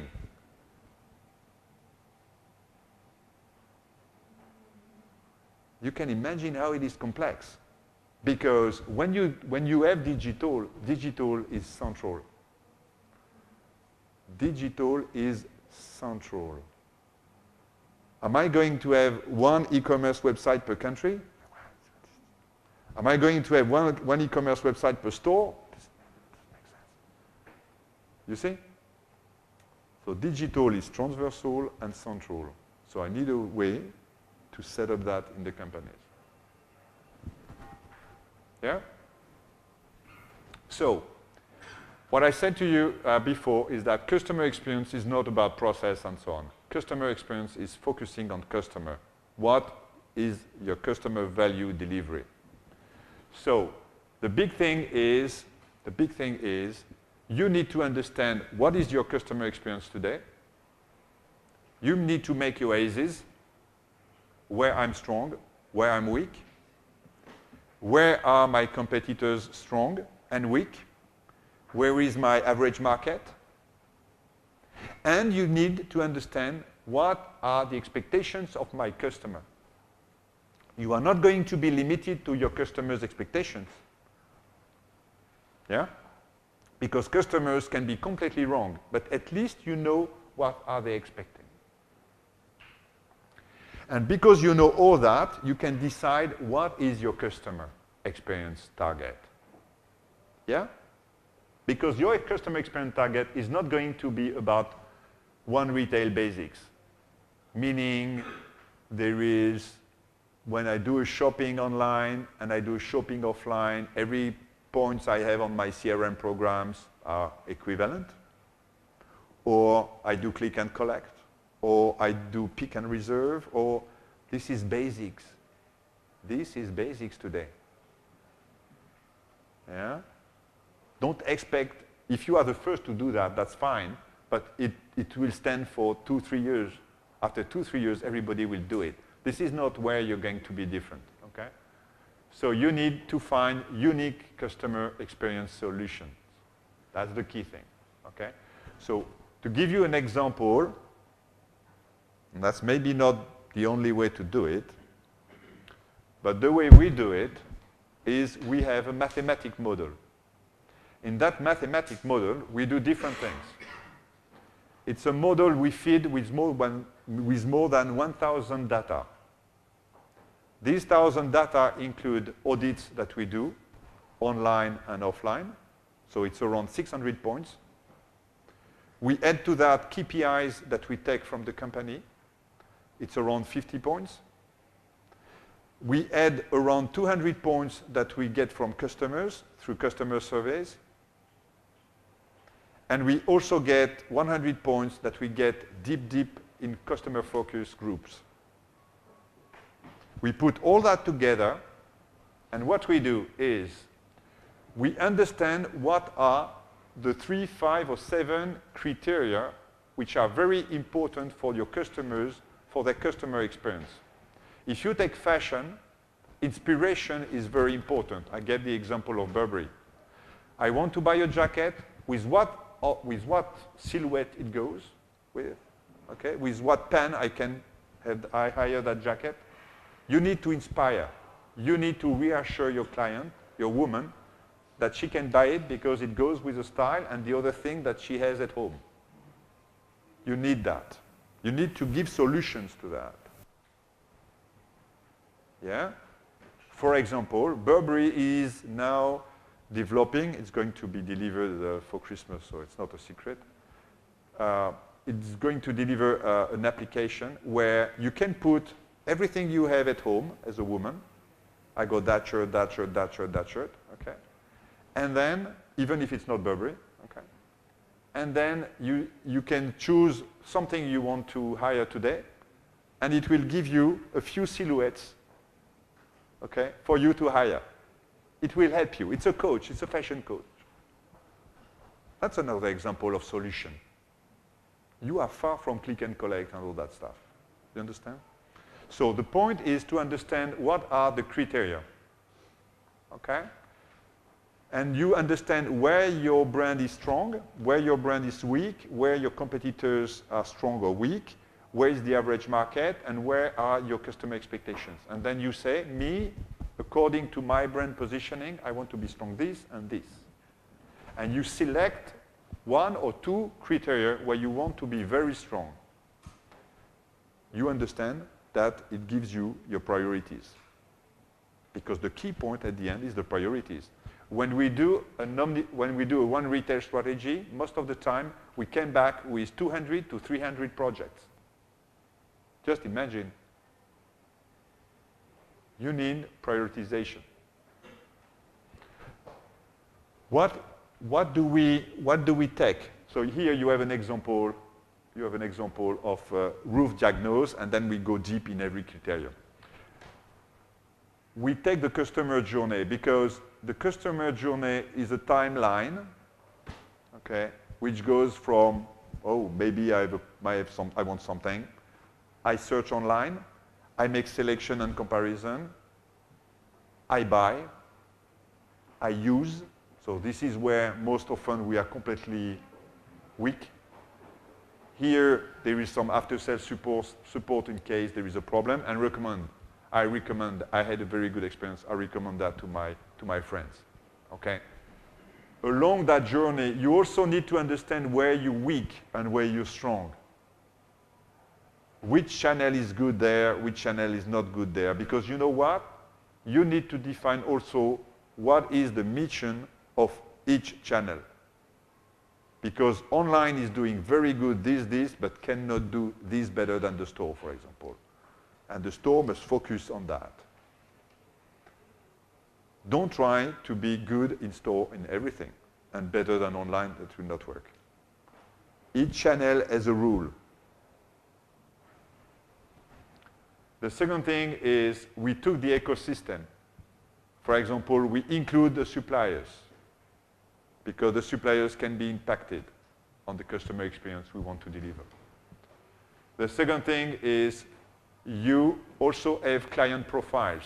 Your customer experience is different from one profile of customer to another. If I'm Hermès, I'm not delivering the same customer experience for a Parisian in Paris than for a Chinese in Paris. Let me give you an example.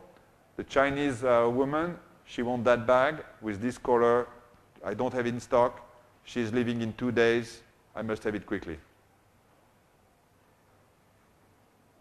And if I can't deliver it at her hotel at the right time, not good experience. Okay? So the client profile is something important. And the second thing is you don't deliver the same experience per product category. from one category of product to another, it's not the same experience. Okay? If I am buying a jacket or if I am buying a bag, I'm not expecting the same thing. If I'm buying a jacket, I need to see the style, I need to see how it flows, yeah? How it goes with my body. If it's a bag, I don't need that. I see to see how it is inside. Does it fit with my way of putting things in it? What is the size? Okay? How do I hire it? Completely different. Okay? I need to see the raw material. I need to see exactly. I need to see more details about other things. Okay? So you have to include all that in your model. And based on that, you know exactly where you want to focus. Let's talk about the fourth one. I'm going to accelerate a little bit, otherwise we're going to be very late. We said prescription is more and more important. Okay?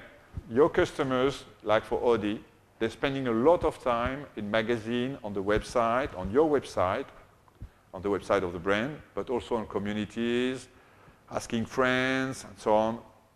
Is that car very good? Okay. Or asking girlfriends, do you like that jacket or whatever? Okay. Is this cosmetic good? Is this look good? And so on. Okay. So prescription is very important. This is why I said previously, be careful. The interest and the impact of online is not only sales, it's prescription. Okay. So it is massive. Okay. It is very important because it completely transforms your transformation rate. So if you take online, for example, have a good example with Primark, where the website is not transactional, purely community, and it has a huge impact on sales. Huge impact. Yeah. Burberry is the same. Burberry is a very good example of what happens. ASOS is a very, very good example. Okay. Community is so strong. Yeah. So this is the delivery. This is the delivery of the community. It gives you don't lose the contact with your customer, and at the end you've got sales increase. You have a richer customer experience because all the content goes to your website. What is the difference between social network and community? Maybe I should have begun by that. Okay. For the fun, I used to show them as completely contradictory things. Social networks are people knowing each other, discussing about everything. Community are people don't knowing each other, but sharing the same interest. And this is where I've got experts. Yeah? I am fan of paintings. I have two vices. One is paintings. I have a collection. And the second one is very old classic cars. Okay? I have communities in that 2 meters. They are just wonderful. They are just wonderful. We share a lot of advices about new painter and so on. That's great. I mean, you can't imagine how it grows. It's fantastic. Okay? Community is a very, very strong way of doing business in the future. Very strong way. And mobile is going to be just a fantastic accelerator. Okay? The good thing is when community is creating content, you don't need to invest so much on Google. Yeah? It creates more content to your website. You don't have to pay marketers to push new content. Okay? That's very important. So you have the 3 sides of that business. And we said before, all these have 2 other impacts. One is the change, the vertical change of the competition, and the other one is the horizontal change of the competition. What does it mean? So the first one is here, is the vertical change. Everything we said right from the beginning here has a direct impact. So here I give you, that's a European example. This is catalog retailers. Mail order selling, yeah. Yeah. Not only. I give you the example of Sephora, where the sales rep can ask an expert to help and support a customer in the store. You have the same thing for telco, I've told you, where a guy has a problem, or even with an Apple. You don't know how to do this, the community can tell you, yeah, you have to put that button and that button and that button. That's how it goes. This is C2C. Customers helping customers. And I give you another example. I have a customer named Nikon. You know we have a fantastic community with them. We have a fantastic community. Okay? We have 1 million of fans just in Europe. What do? We do gaming things. We do tournaments. Okay? So they select a theme, and for 2 weeks, they post a photo, and they vote for the best photo. Okay? And then they gain points. And Nikon did something great, is that 2 years ago, and it's happening now every year, the best 500 photo voted by the customers, they go to a public exhibition in the Grand Palais in Paris. Just imagine how proud are these people. And Nikon is selling the photo, and 100% of the sale goes to the guy. Just imagine. You know what happens? Just imagine. I'm a Nikon user. He's a Canon user. I say, please come. You don't only have Nikon people, you also have Canon people. Yeah. So he joins. Okay? The probability that he moves to Nikon after 1 year is more than 50%. Isn't it better than the CRM program?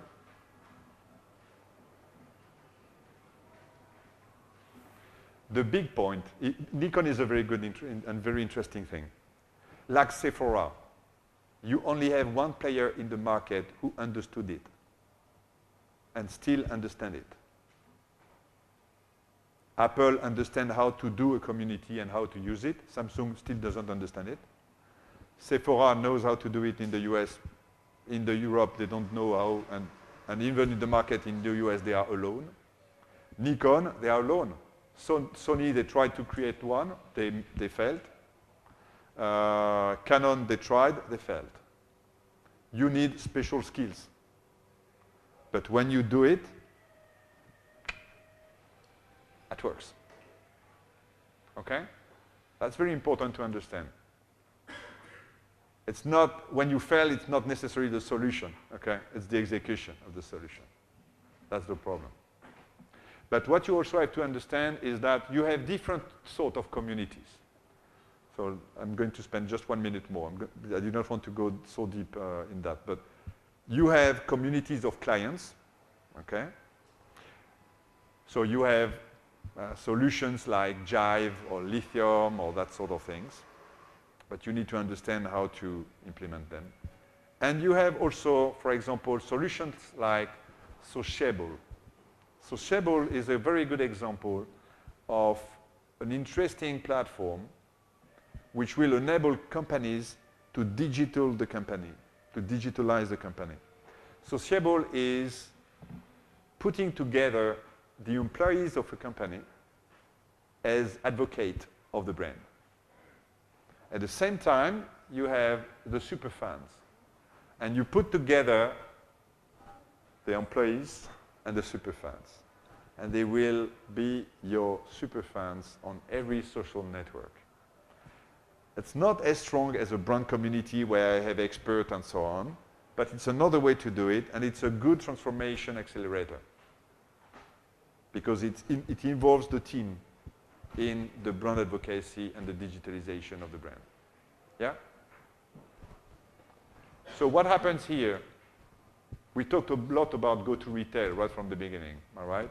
So here, these people, these are catalogs company. They some of them have stores. So they move from these to stores to e-commerce, and they have their own brands. Okay? In 2000, remember, 10 to 15 years ago, we considered competitions in separating and distinguishing brands to e-commerce and stores. What I'm showing here is that there is no barrier anymore. Everybody is everywhere. What happens with the brands?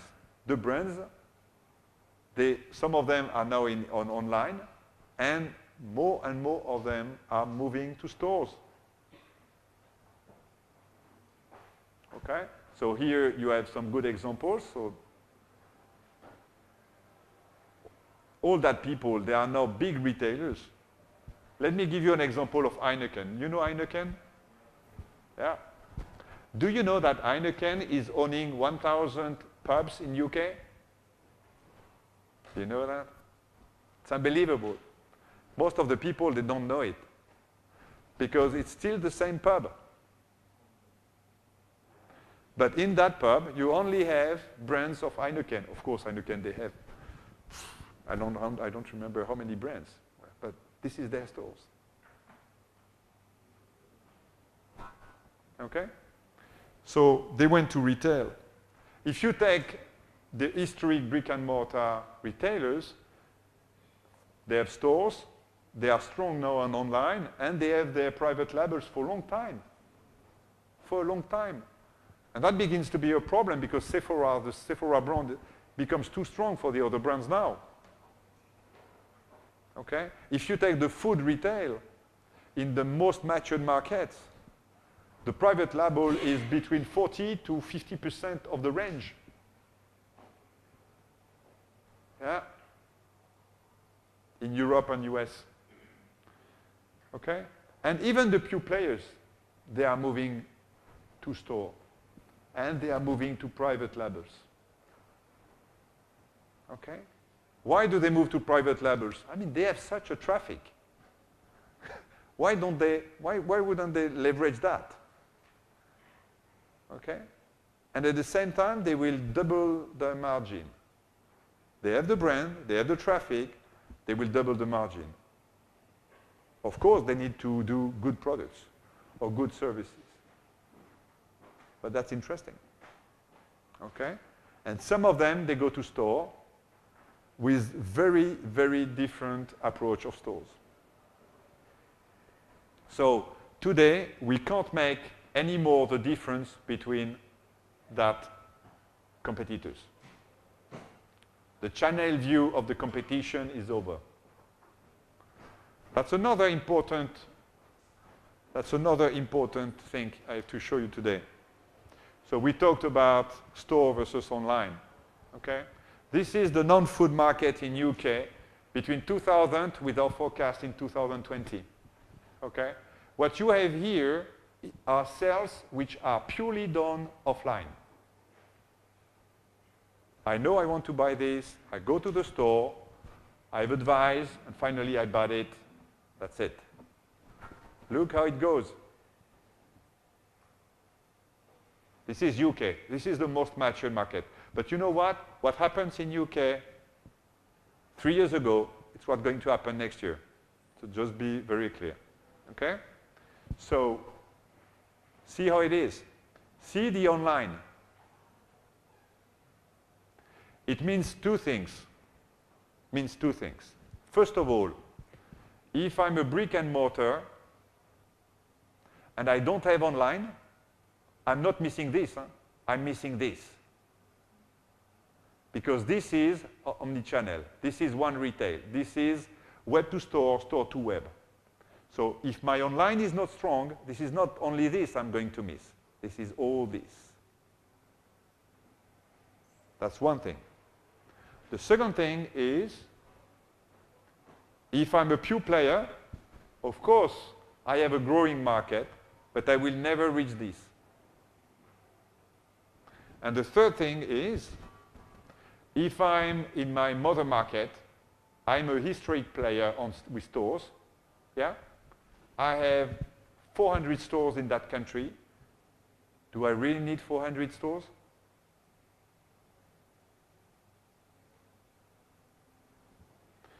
So you see how many questions are going on. And that mutation is a very long journey and a very complex journey. Okay? And there is somebody in that company who is going to have white hair very quickly. And they're not going to be the CFO, the CEO, it's going to be the CFO.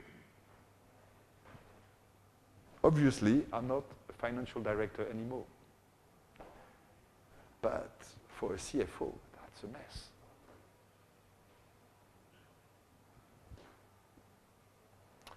So let's talk, and here we took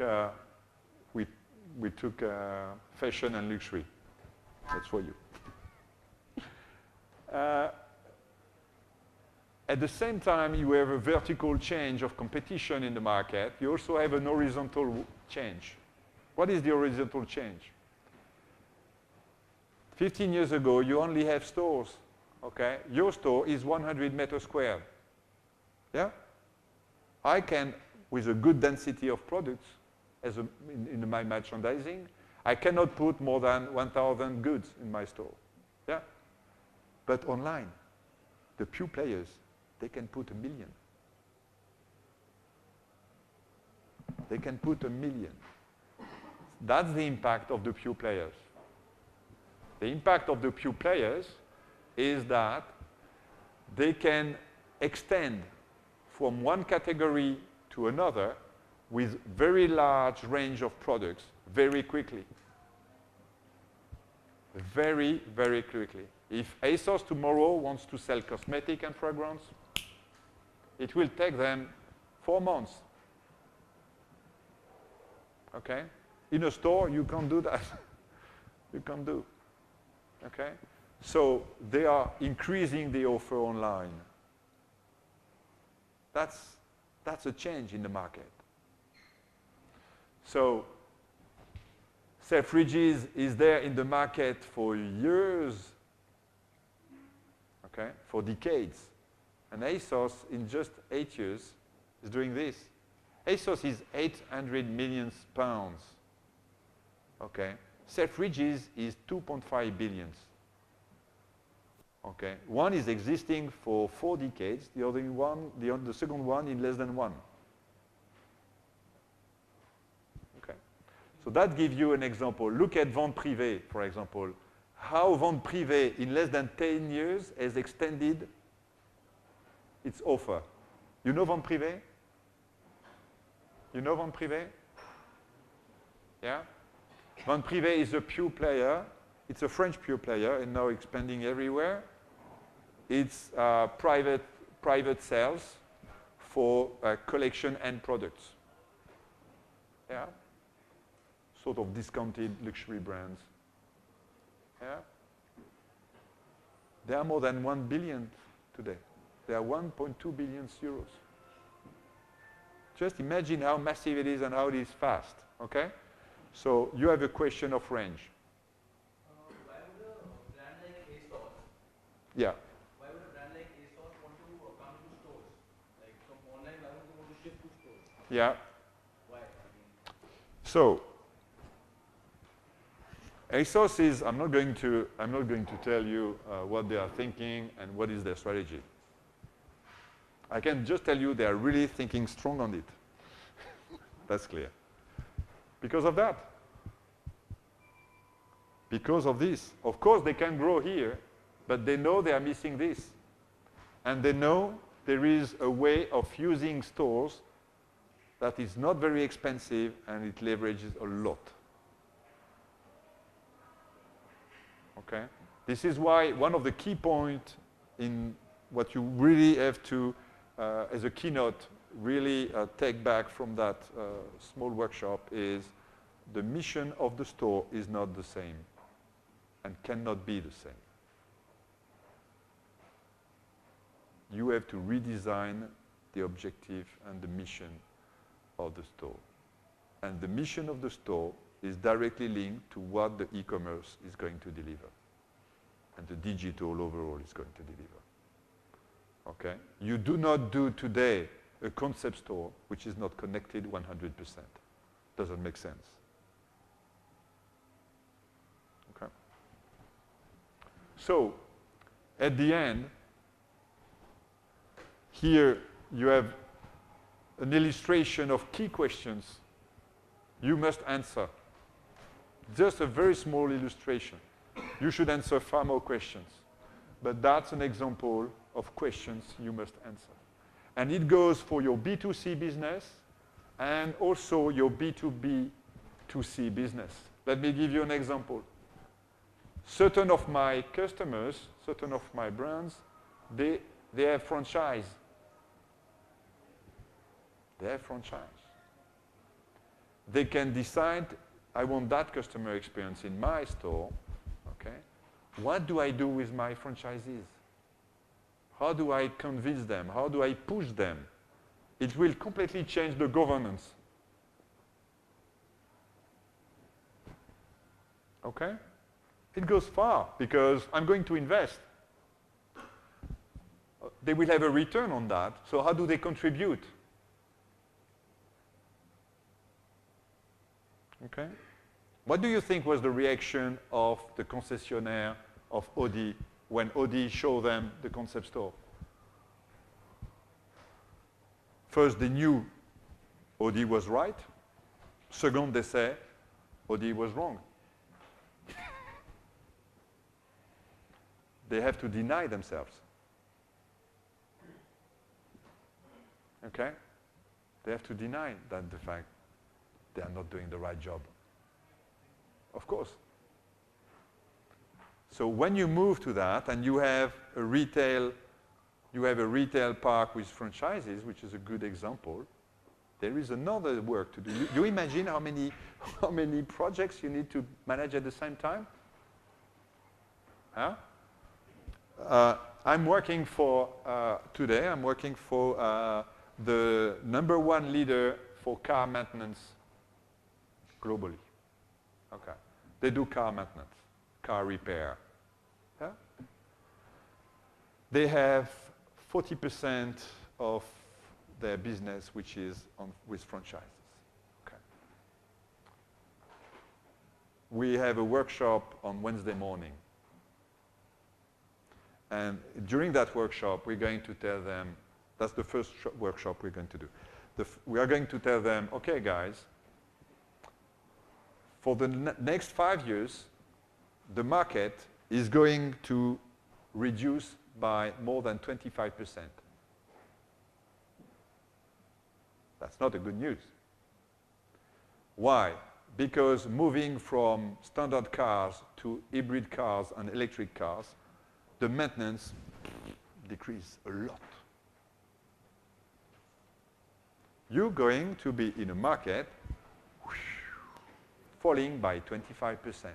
So your objective is to gain market share in that falling market.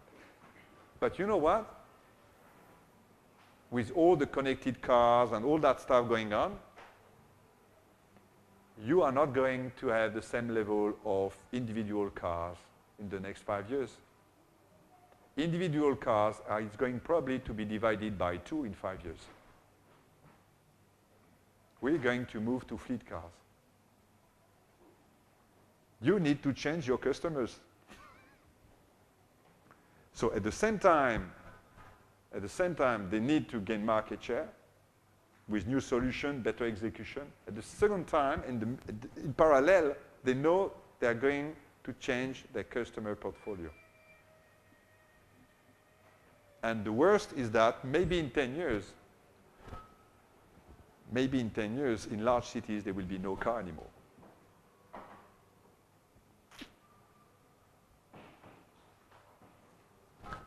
There will be no cars in 10 years in large cities, maybe.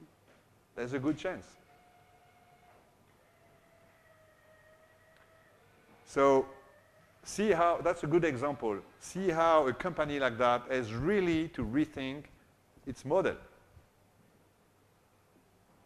And the big thing is the leading time. Never forget the leading time.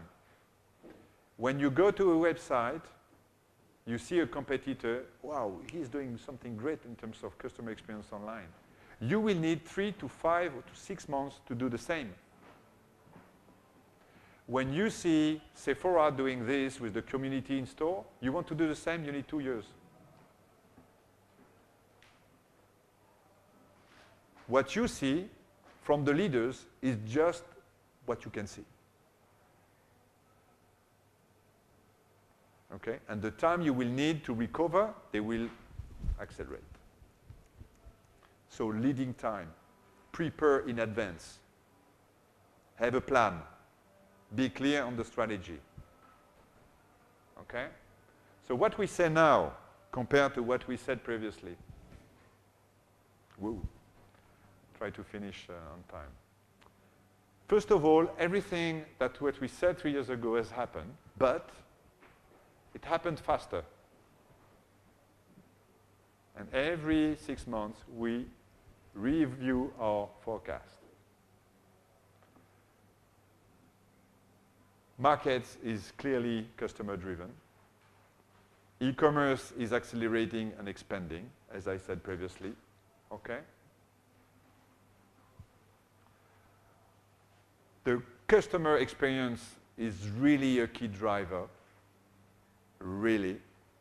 And what we do is that we match our evaluation of the customer experience of each brand, and we make the map with the sales growth. It matches. I can tell you it matches. Okay? And there are mainly a lot of changes in the market due to vertical and horizontal changes. So you have more and more go to retail moves. If you take cosmetic, for example, you can really see that on cosmetic, selective is going down in every market, except China, where selective is still growing. Pharmacy is growing, most of the markets, and in every market, the brand owning their retail, they are growing faster than the rest. So I'm thinking about Lesh, Fresh, Kiehl's, MAC, L'Occitane, all that stuff. They are growing fast. Fast. Okay? And in Asia, there's a lot of new cosmetic brands growing very fast. I was in Hong Kong three weeks ago. Ooh, the market is moving very, very fast. Okay, you need to optimize your store park. Okay, the best retailers are testing new formats. They are testing new customer experience models. Okay, and it goes to a vast restructuring in the market. In Asia, for example, department stores are not well developed. Okay, not like in Europe and US. Okay, so what is growing? Brands with the retail, because they're not waiting for the department store to grow, and pure players, multi-brands pure players, of course. In Europe and US, what happens? The small multi-brands players, they have a lot of difficulties. 2012 and 2013 has been the worst year for the retail in terms of bankrupt in UK. You have bankrupts, and you also have a lot of companies with financial difficulties. And in department store, you can see that. That's a good example. I mean, M&S is doing okay. John Lewis is doing great. Selfridges is doing great. Debenhams is doing great. But House of Fraser is just out. And the other are just out. So be careful, okay? The department stores in France, for example, they are not moving to online, but their market share is decreasing year after year because of ASOS and all the pure players coming, because these are the new competitors. So everything we said happened, but we have figures. One of the key figures we have is that the traffic of the store is decreasing. And it has decreased by 5% in 2014 in the US, and 6% in the UK last year. And it's going to be the same this year. Of course. And it is due to two things. First of all, this is online growth, but not only. I told you before, market is changing because of the offer and the demand. The offer is not there. Just a few retailers are proposing a good customer experience. So why do you want customers to move there?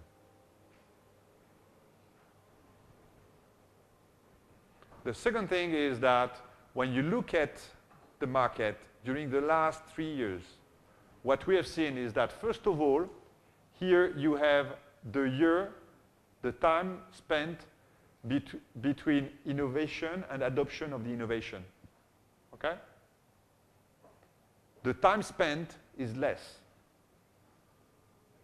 and less. When there is an innovation, boom, it impacts the market like that. Okay? You have two big guys doing click and collect. Everybody wants click and collect everywhere.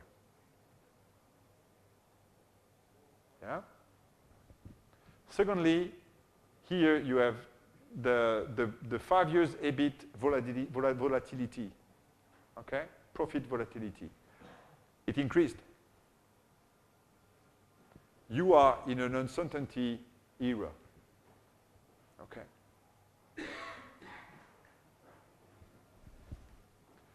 And make relative the importance of share of market. That's very important.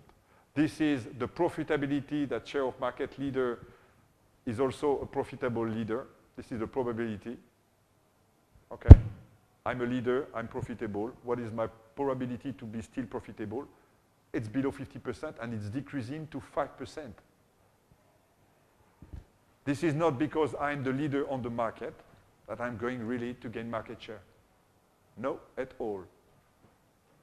Because most of the time, the leaders are big and they have huge issues to transform.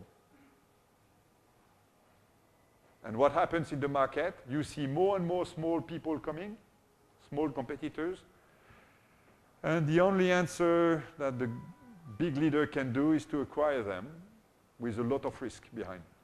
Yeah? The second thing is here, it shows you in terms of profitability and sales growth, the difference between followers and leaders. This is what I told you before. When you are a follower, you're going to pay the market share you have lost during the time you have done nothing.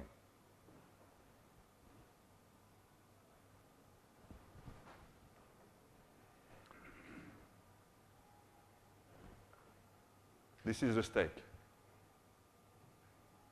Okay. First of all, you have historic fundamentals in terms of retail. Okay?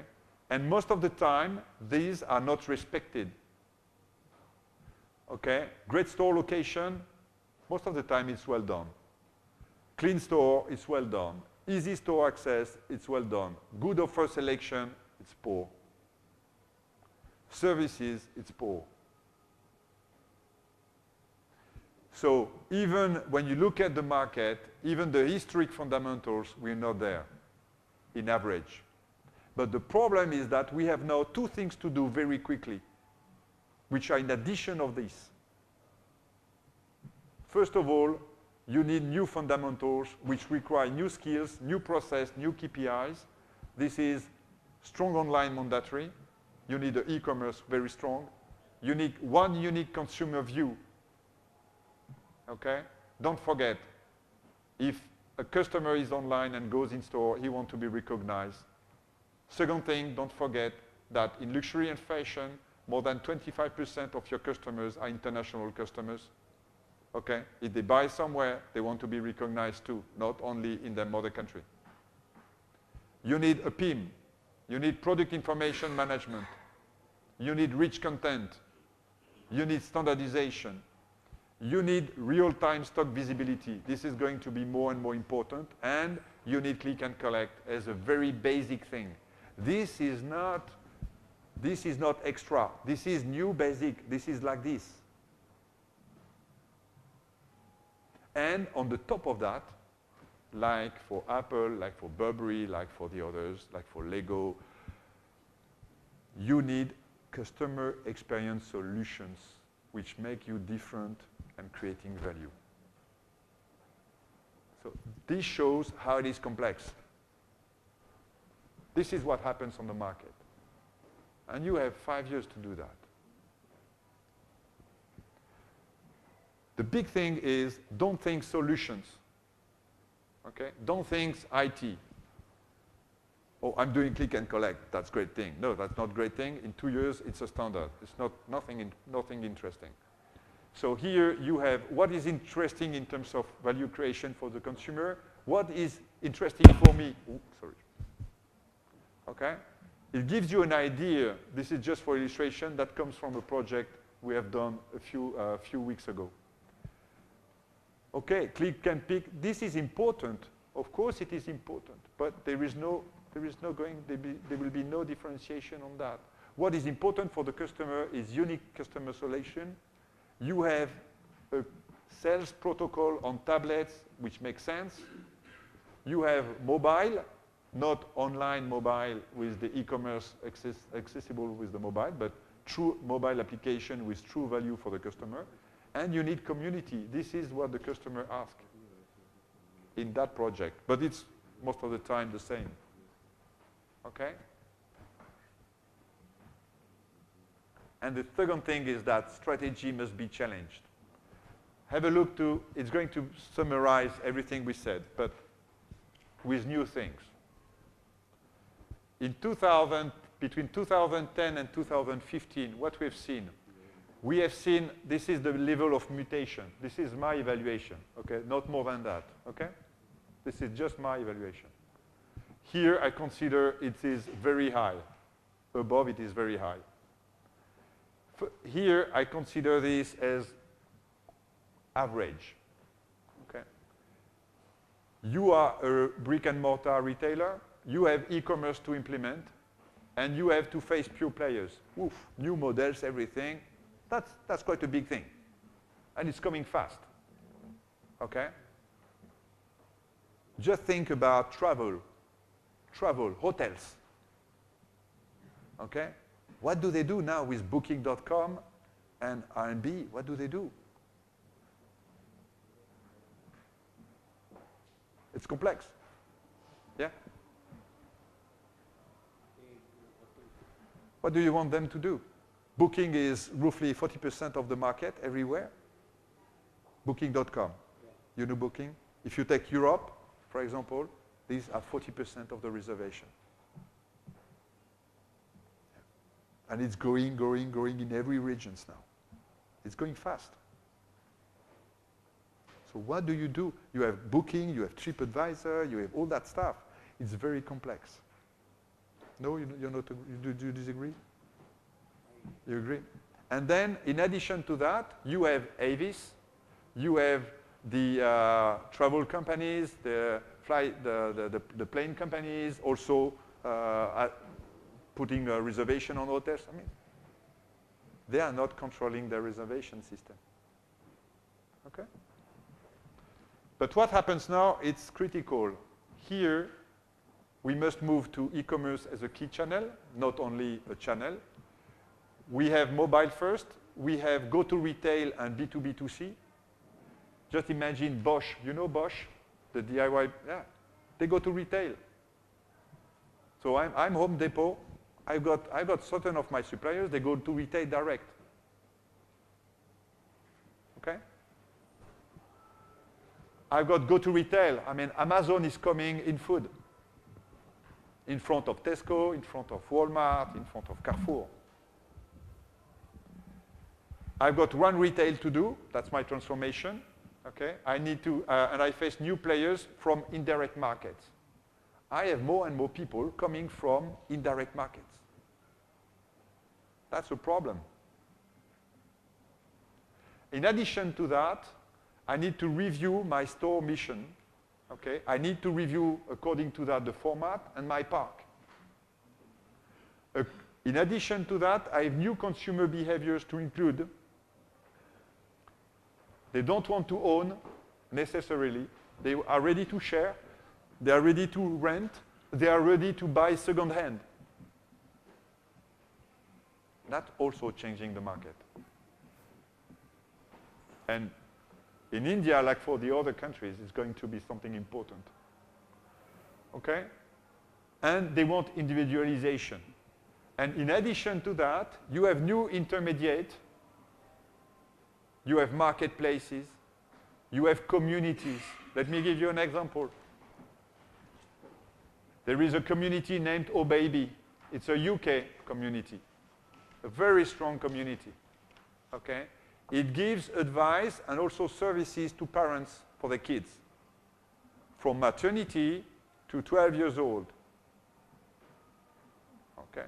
Gives a lot because it's very stressful for the mother, especially for the first kid. Yeah? And you know what? Now the community is so strong. They are proposing products to be in the website, and they have to pay a lot to be in the website. That's a new intermediate.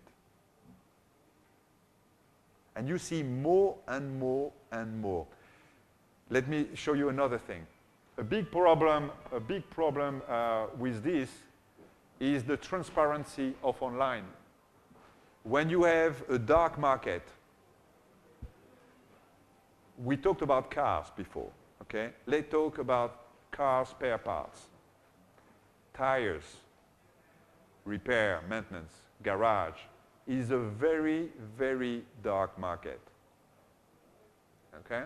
You never know if your garage is going to flow you or not, okay? Especially if you are a woman, because they really treat you that you don't know anything and they try to bill you a maximum, okay? So the confidence with the professional is very low. And the price. I mean, everybody has the price. And it moves from 100 to 200 without any reasons. With pure players, you have a transparency of price. That changes everything. Let me give you another example. In the US and in France, we have two big players doing this. They have a community. They have a very strong community of people passionate by cars, and there are a lot. Okay, what do? They rank, they score garage. So the community is selling spare parts to good price. They score the garage around your home or your office. And you know what you do?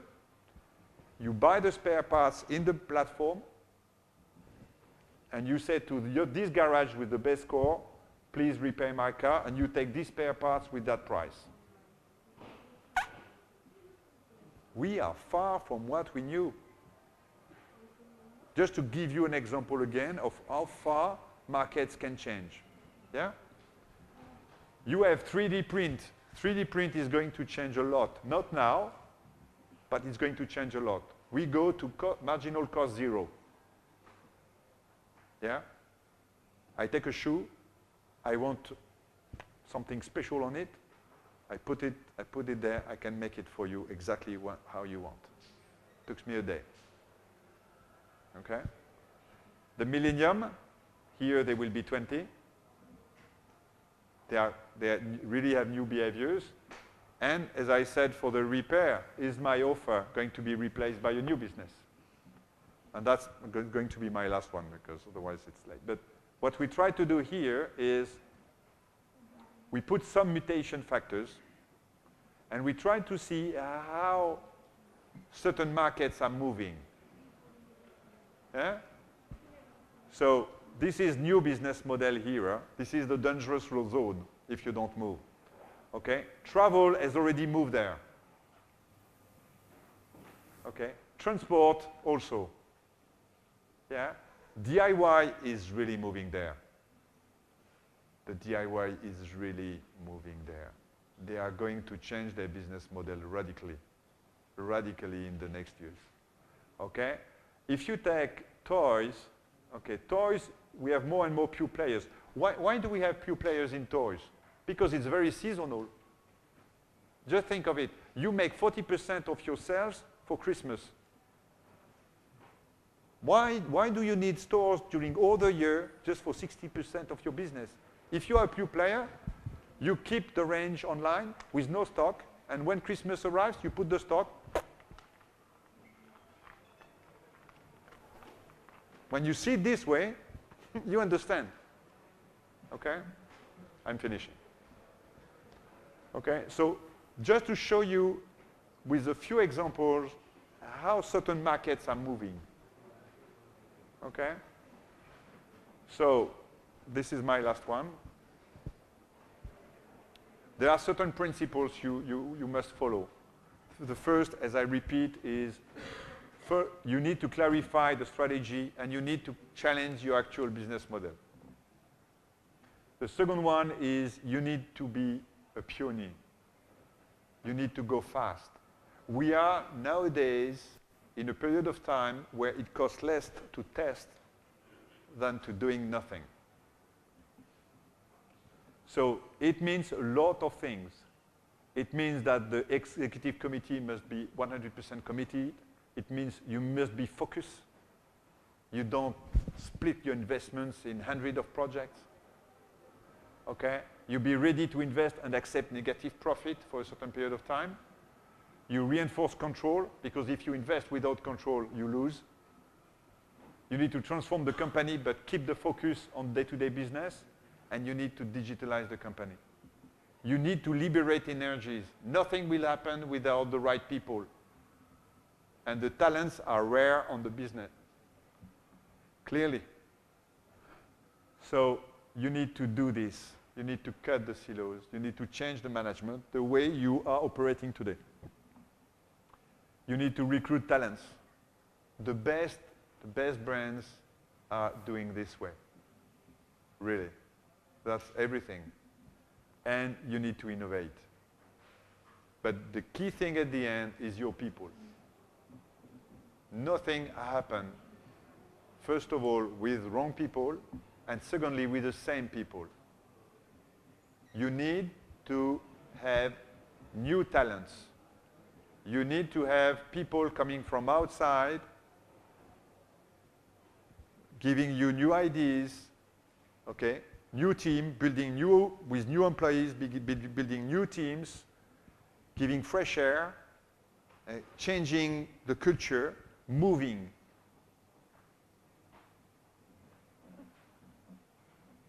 Okay? Everything is people.